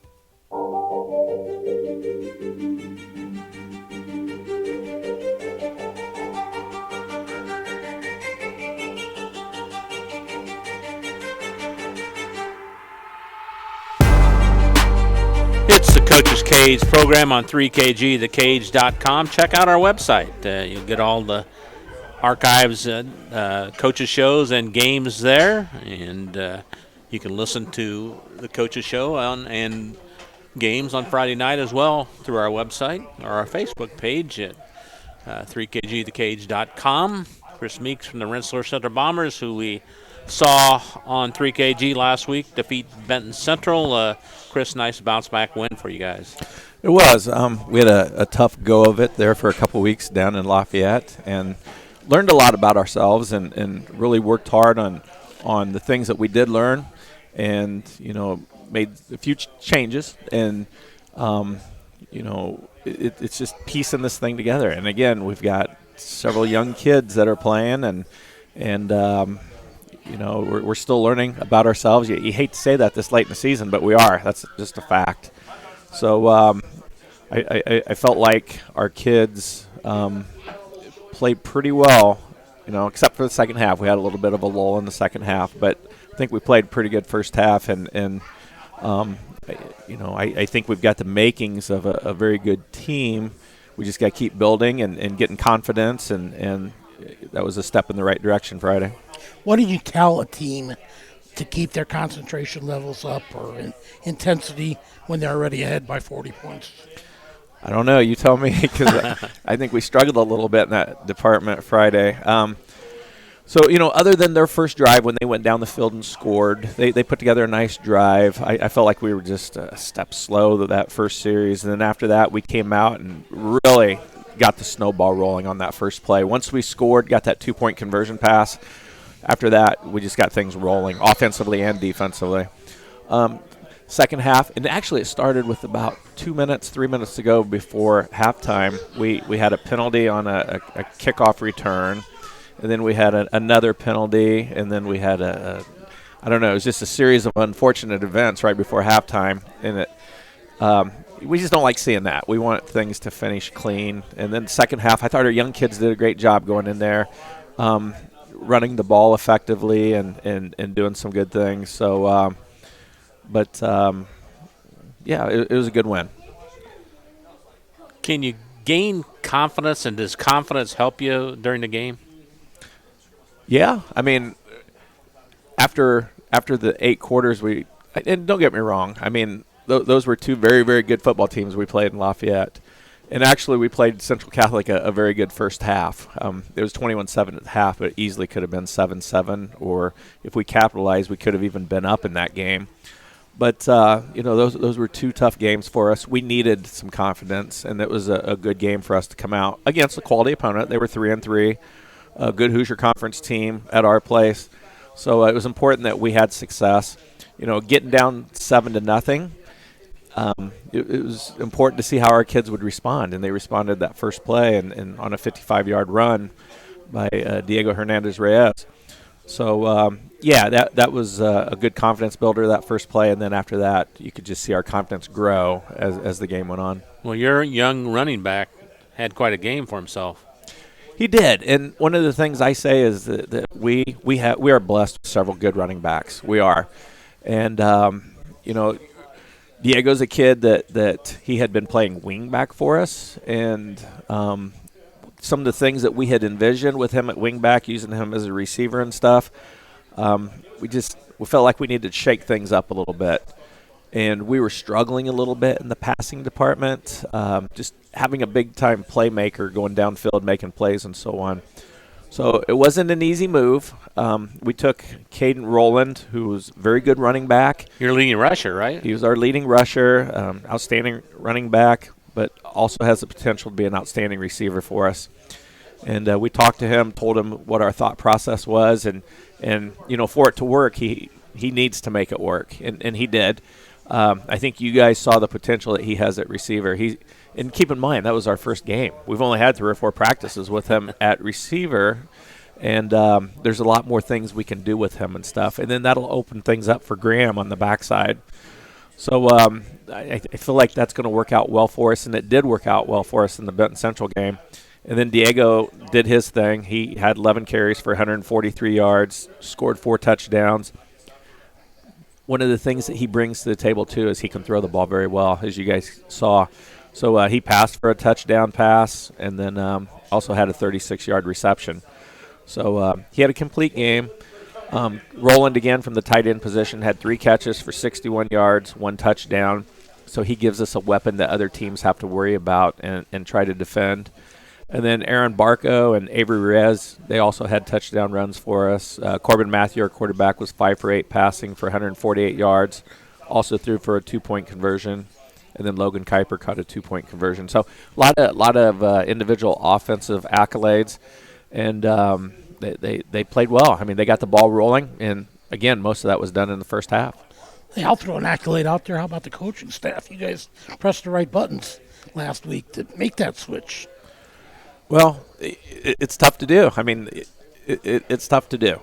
But it was what was best for our team, and everybody was on board, and they all made it work. Was this something you'd been thinking about for a few weeks, or no? Just a spur-of-the-moment thing? Yeah, to be honest with you, when we go through the 2 games that we went through, there's a lot of things going through our head, offensively, defensively, special teams. But it just made sense to us. And again, Caden's a kid that's going to carry the ball. He will play running back some this year too, but he is such a weapon for us at tight end. Just this speed and athleticism to get open on routes that it's going to pay dividends, I think, as we move forward. And keep in mind, he's only a junior. We've got him back next year too. And here's the thing too. He's played running back all of his life, so at any time we can stick him in at running back if we choose to do so. So it gives us more puzzle pieces, more interchangeable parts. All right, this week, what's been the focus and what have you worked on? And tell us a little bit about your opponent. Yeah, Northwestern comes in from Kokomo. We didn't say defense, did we, or did you? No, I'm glad you brought that up. Talk I defense do wanna, first. Yeah. Defensively, I thought we played very well. One of the things I talked to you guys about last week was they're going to throw 20 to 30 times, and I think they did throw 20 to 30 times. Their quarterback, the Widmer kid, does a nice job of throwing to athletes in space. They really do a nice job, I think, with their offense, and they're tough to defend. So, the best defense against the pass is the rush, and I felt like we had – Our defensive line did a great job, but two guys in particular, Adam Mailer and Jordan Cree, they basically camped out in their backfield. They had multiple tackles for sacks, didn't they? Yeah, that's the best way to describe it. Multiple sacks, multiple hurries, multiple tackles for loss, and they just, both of them were phenomenal. So they did a great job. Aaron Barco from our safety position had 6 tackles, was coming downhill and doing a nice job. And then Logan Kuiper had an interception as well. So defense had a nice game. Other than that first series, I know Coach Zacher and the defensive staff was a little disappointed in that. But I think they lit a pretty good fire after that, and kids played well after that. This week now? This week we played Northwestern. They're from Kokomo. They're a 3A team. They've got, when you look at them, they're 1-7, their record. But, my God, they play Hamilton Heights, Tipton, a lot of the teams that we play, plus other teams on the other side, Lewis Cass, state ranked. So it's deceiving. When you throw the records out and look at their personnel, they're very big up front. I actually think they're bigger than us. They've got speed and athleticism, so you'll see number 10 that probably will be the quickest kid on the field that night. So he's definitely a threat at receiver, but they like to run a reverse with him too, so we got to be ready for that. And then their running back was all conference. Not sure if he was all state last year, but a phenomenal running back from a long line of the Cardwells, number 27. So he had 1,000 yards rushing last year, and he's a tough runner. So we've got our hands full, and if our kids are focused on their record, we could be in for a long night. But knowing our kids the way they do and the film that we watched and so on, our kids understand that it's going to be a difficult task. A lot of their ball games, they've been right in the ball game to, and then it slips away at the end for whatever reason. So we know they're a good ball club, and we've got to perform well. And it's supposed to be a cold night, so the ball's going to be hard. So we've got to make sure we handle the ball with care and, just do the things that we need to do to be successful. Run the ball, mix in play action pass, play great defense, sound special teams, and it's senior night, so hopefully our seniors will lead us to the promised land. How can the defense be prepared for something like a reverse? What do you, how do you defend it? Discipline, and that's if you're disciplined, it doesn't happen. But when you get lulled into sweep left, and then all of a sudden you got 11 guys running. And then they come back with a reverse. He stays at home. That's when the big plays like that happen. So, yeah, we got to be disciplined, and Coach Zacher and the staff has been pushing that all week long. All right, so make sure you play your responsibility, and then once you see a play's committed, and then take your pursuit angles and get to where you need to be. And you guys saw last week we struggled for whatever reason. We had a pretty good tackling team all year. You saw us against KV. But for whatever reason, last week we were poor tackling. So, we're going to work on that and keep improving in that area, and hopefully we'll be a better tackling team. We'll need to be a better tackling team this week. You get to week 8 of the 9-game season. Do your thoughts go a little bit towards sectional, or you just still focus on it week 8 and 9? I could lie to you right now and say, no, it does not, but I'd be lying to you. Yeah. My nose would be growing. Absolutely. Yeah. It's kind of weird. It's kind of like Christmas time. You're waiting to see what that present's going to be that Santa delivers, And we're in a brand new sectional. It's exciting. It really is. So we are looking forward to the draw Sunday. I think that's the culmination that everybody works towards is getting into that tournament. We all start brand new. We all have records, and we're excited to get to that point. Two or three of them have undefeated records, don't they? Yeah, they do. But we'll worry about that one later. Right. That's right. But don't get me wrong. Our focus is on Northwestern, but at the same time, we are excited for the draw on Sunday. So, let me ask. Go ahead. I want a coach's opinion. Would it be more fair to have a draw that was, first against a seeded? That's what. Okay. Oh, great question. We got enough time to talk over this? Yeah. Okay. In a perfect world, it seems like that would be great, right? Okay. But how do you? I've sat in wrestling seed meetings, and it can get nasty, and then Are those seeded? What's that? Is that seeded? Yes. So when you sit in a wrestling sectional meeting, it is seeded by the coaches or by coaches. Yeah. But football's a little different. I mean, you got strength of schedule. Some teams have a little more difficult schedule than others, and you definitely couldn't go by record, could you? No, you can't go by records. No. You can go by Sagarin, which is a ranking system. So, yeah, in theory, that sounds good, but I think it'll be a little more difficult. And if you do it for football, you need to do it for basketball and all other sports. Never going to happen, is it? I don't think so. But the trade-off is they allow all the teams into the tournament. Which many states do, right? No, I think we have the best tournament in the entire country. I really do. There's times that we've had kids injured back in Jake Kage and Adrian Frederick. They both broke arms and collarbones and came back at tournament time, and we advanced to regionals and stuff like that. So yeah, in theory it sounds good to seed them. I just don't think it's that easy. But in return, everybody gets to go in the tournament. Is there a chance the best team could be playing?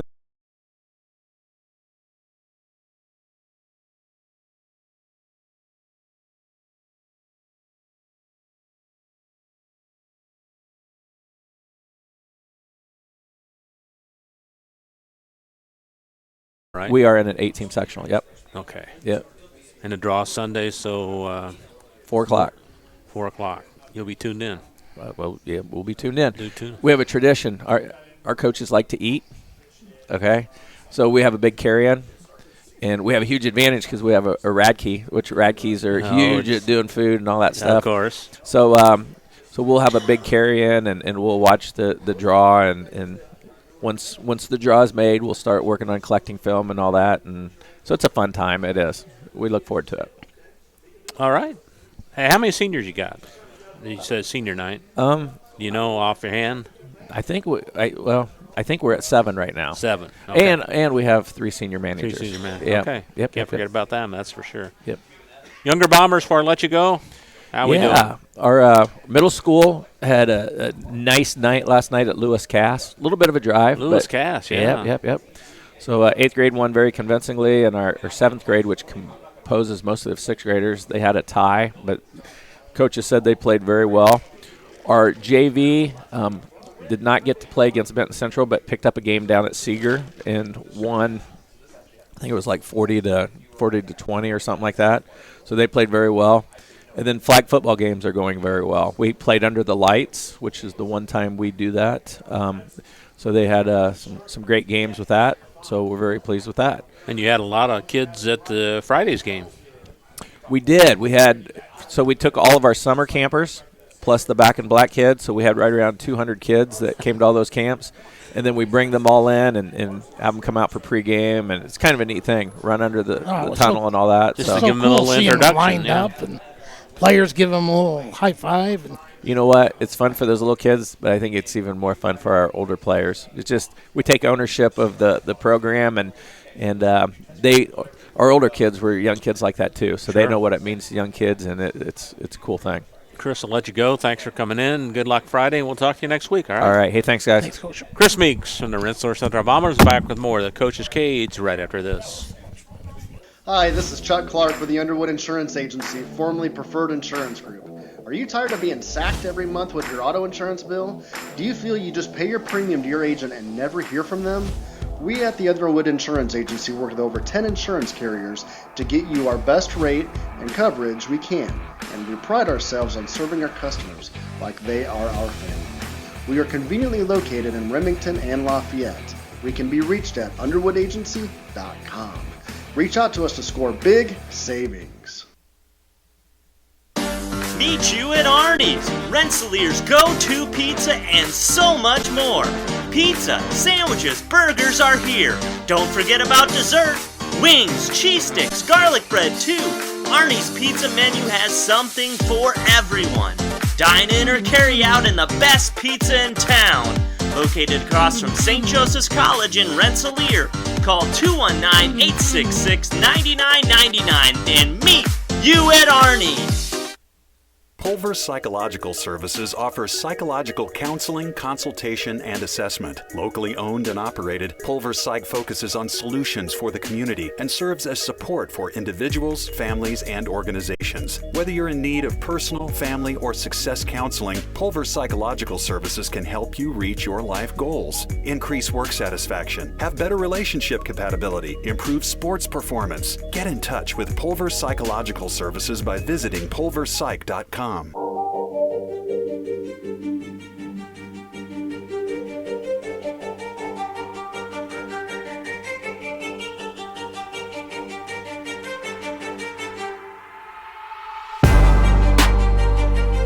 Back on the Coach's Cage, I'm Bob Kurtz, alongside Bill Kay. Scotty Miller doing a great job as always running the board for us. We appreciate Scotty doing. Couldn't do it without him. That's for sure. We tried one week, sure. and that was enough. That wasn't good. So that wasn't good. Well, we always know who the cleanup man here is. It's Kirk Kennedy from the Kankakee Valley Cougars. It's been a rough couple weeks, Kirk, for the KV Cougs. Yeah, we knew that hitting this part of the season would make us or break us, and tell a lot about what kind of a football team we had, and like we always talk about, I hate to be repetitive, but the true opponent every week is ourselves, regardless of who we're lining up against, and our practice habits and our attitude and things like that, have to be at certain levels. We always talk about how our work ethic, our output, our work has to meet the challenge, and the last couple of weeks we've kind of, we were competitive, for the most part at Lowell, and last week against Hobart, we I don't know, kind of took a couple steps backwards. So another challenge this week with Andrean, and hopefully we'll be able to meet that challenge a little bit better and be more competitive and let the chips fall where they may. But we got to take care of things on our end of the field, before we worry about any opponent. Take us a little bit through the Hobart game. Well, it started out, we got another slow start, which, when you're against a quality opponent like that, you can't do that. And got a slow start, and we just seemed to be like playing a little cautious, maybe like a little high in our offensive line, and a little slow to the foot, little slow getting off blocks, a little slow to the football defensively, and that led to some, Hobart's a good team, and they got some great football players, and it led to some big plays on their part, and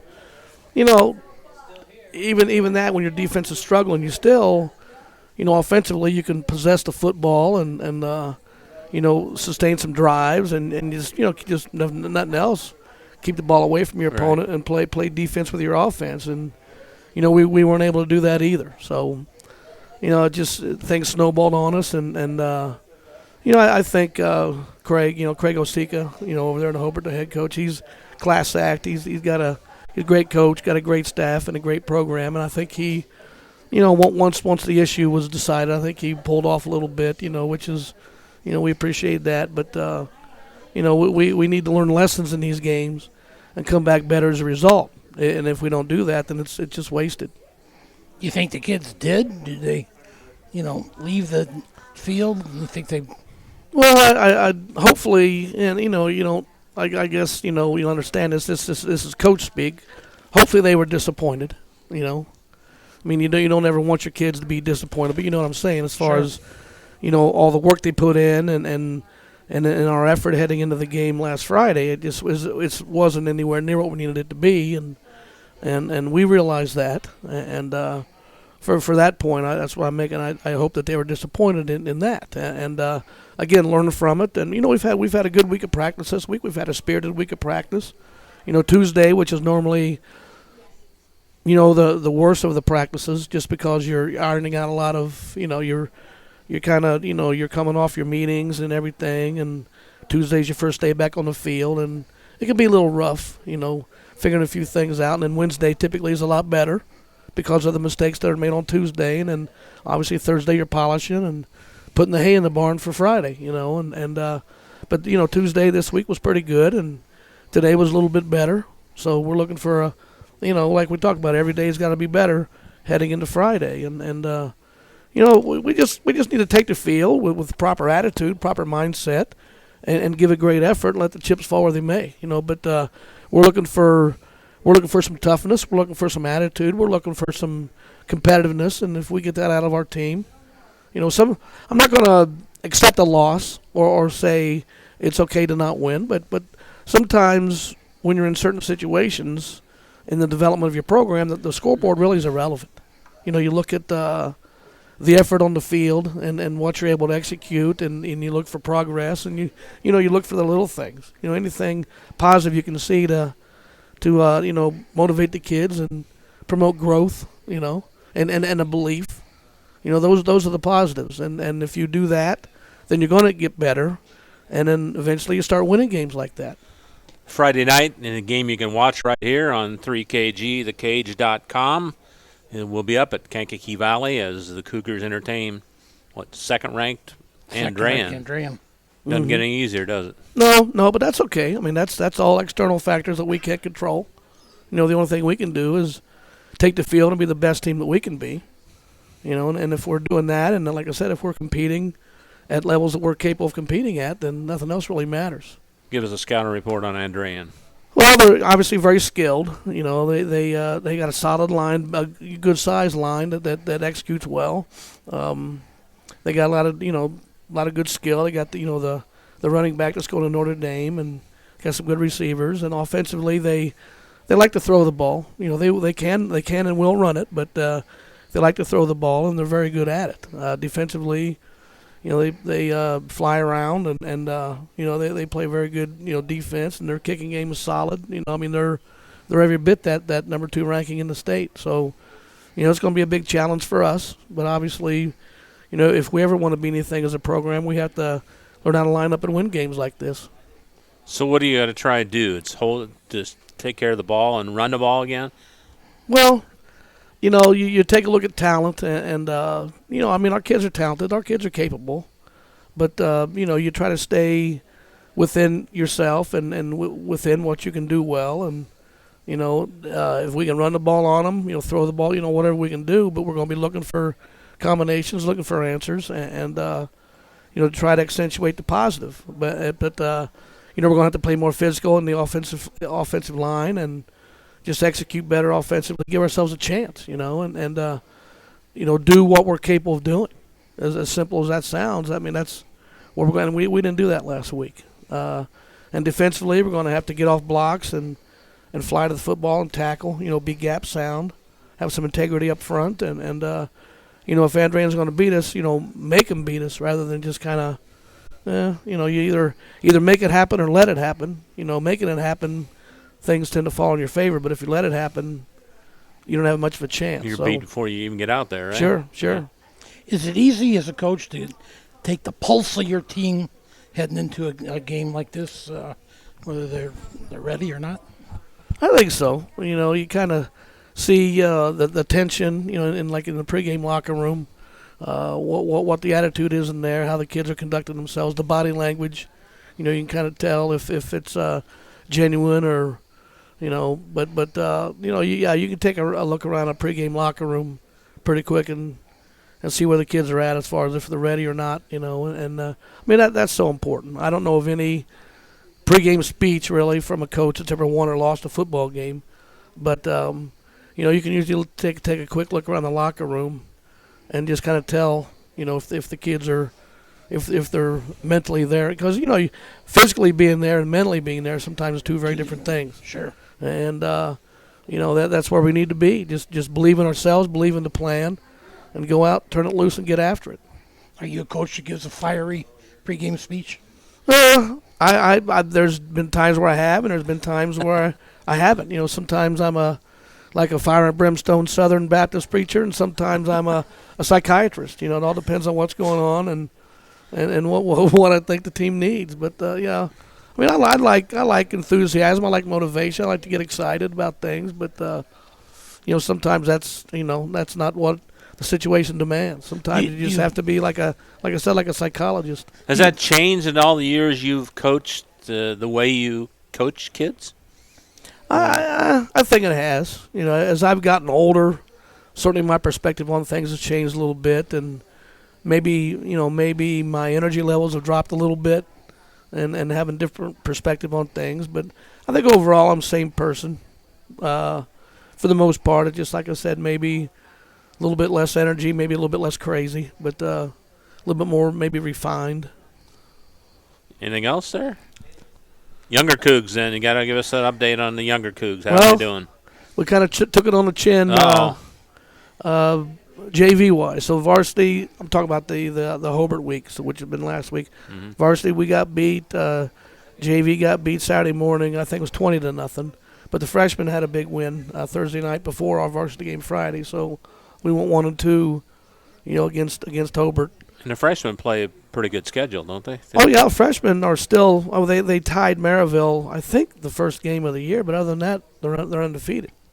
I mean, a tie's not a loss, so I guess you can still say they're undefeated. Undefeated, yeah. Absolutely. Yeah, and our 7th grade program won again, so I don't believe they lost any. And the 8th grade has a game this Saturday.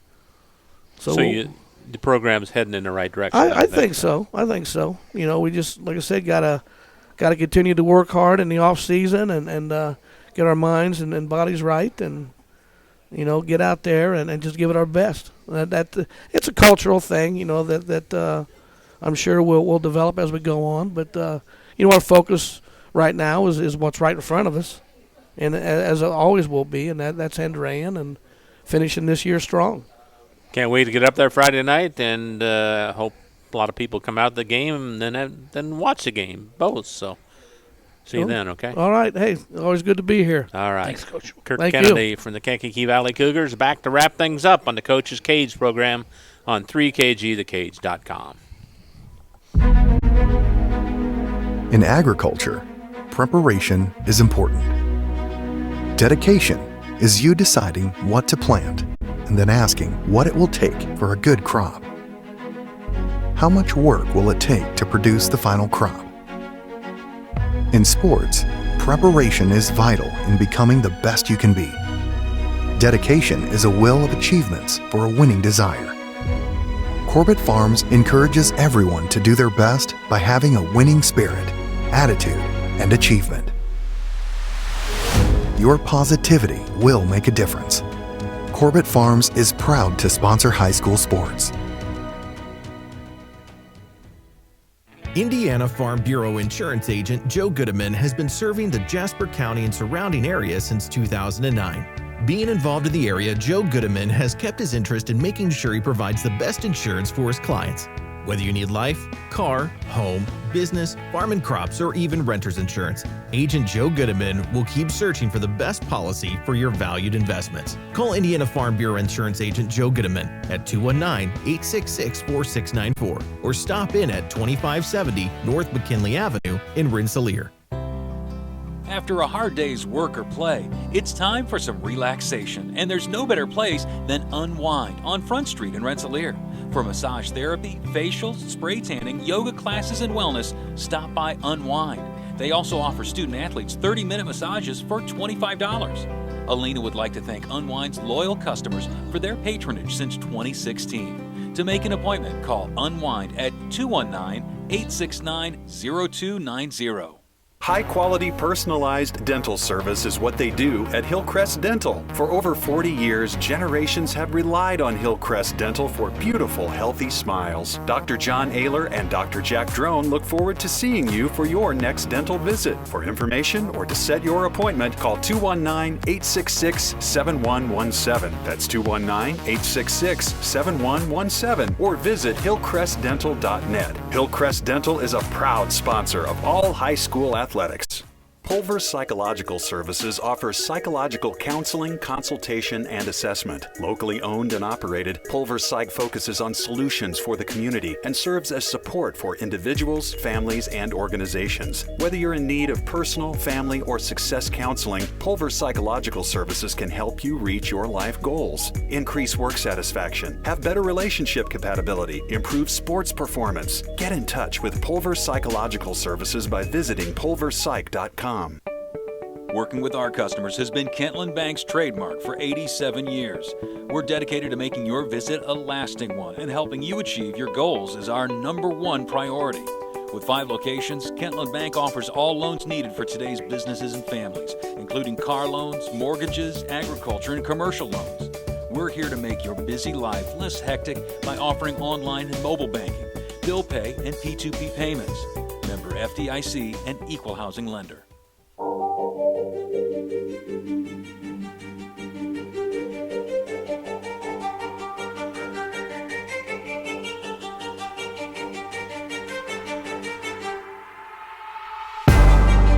All right, wrapping it up here from Arnie's Pizzeria on the 3KG Weekly Coaches Show. We want to express our appreciation to all the coaches and the folks here at Arnie's for their great hospitality.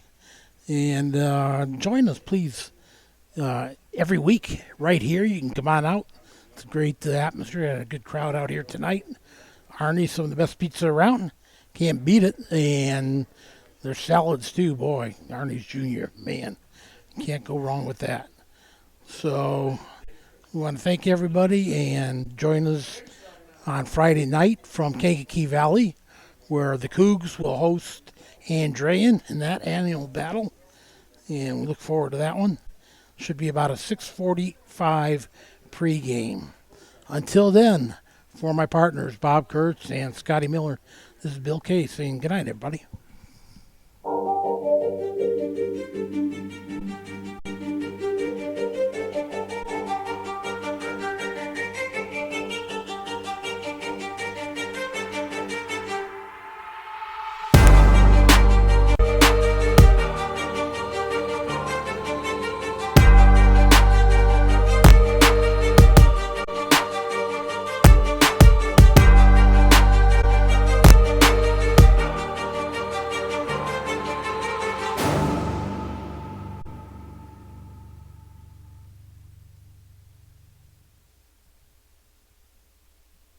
The proceeding was a presentation of 3KG Community Broadcasting.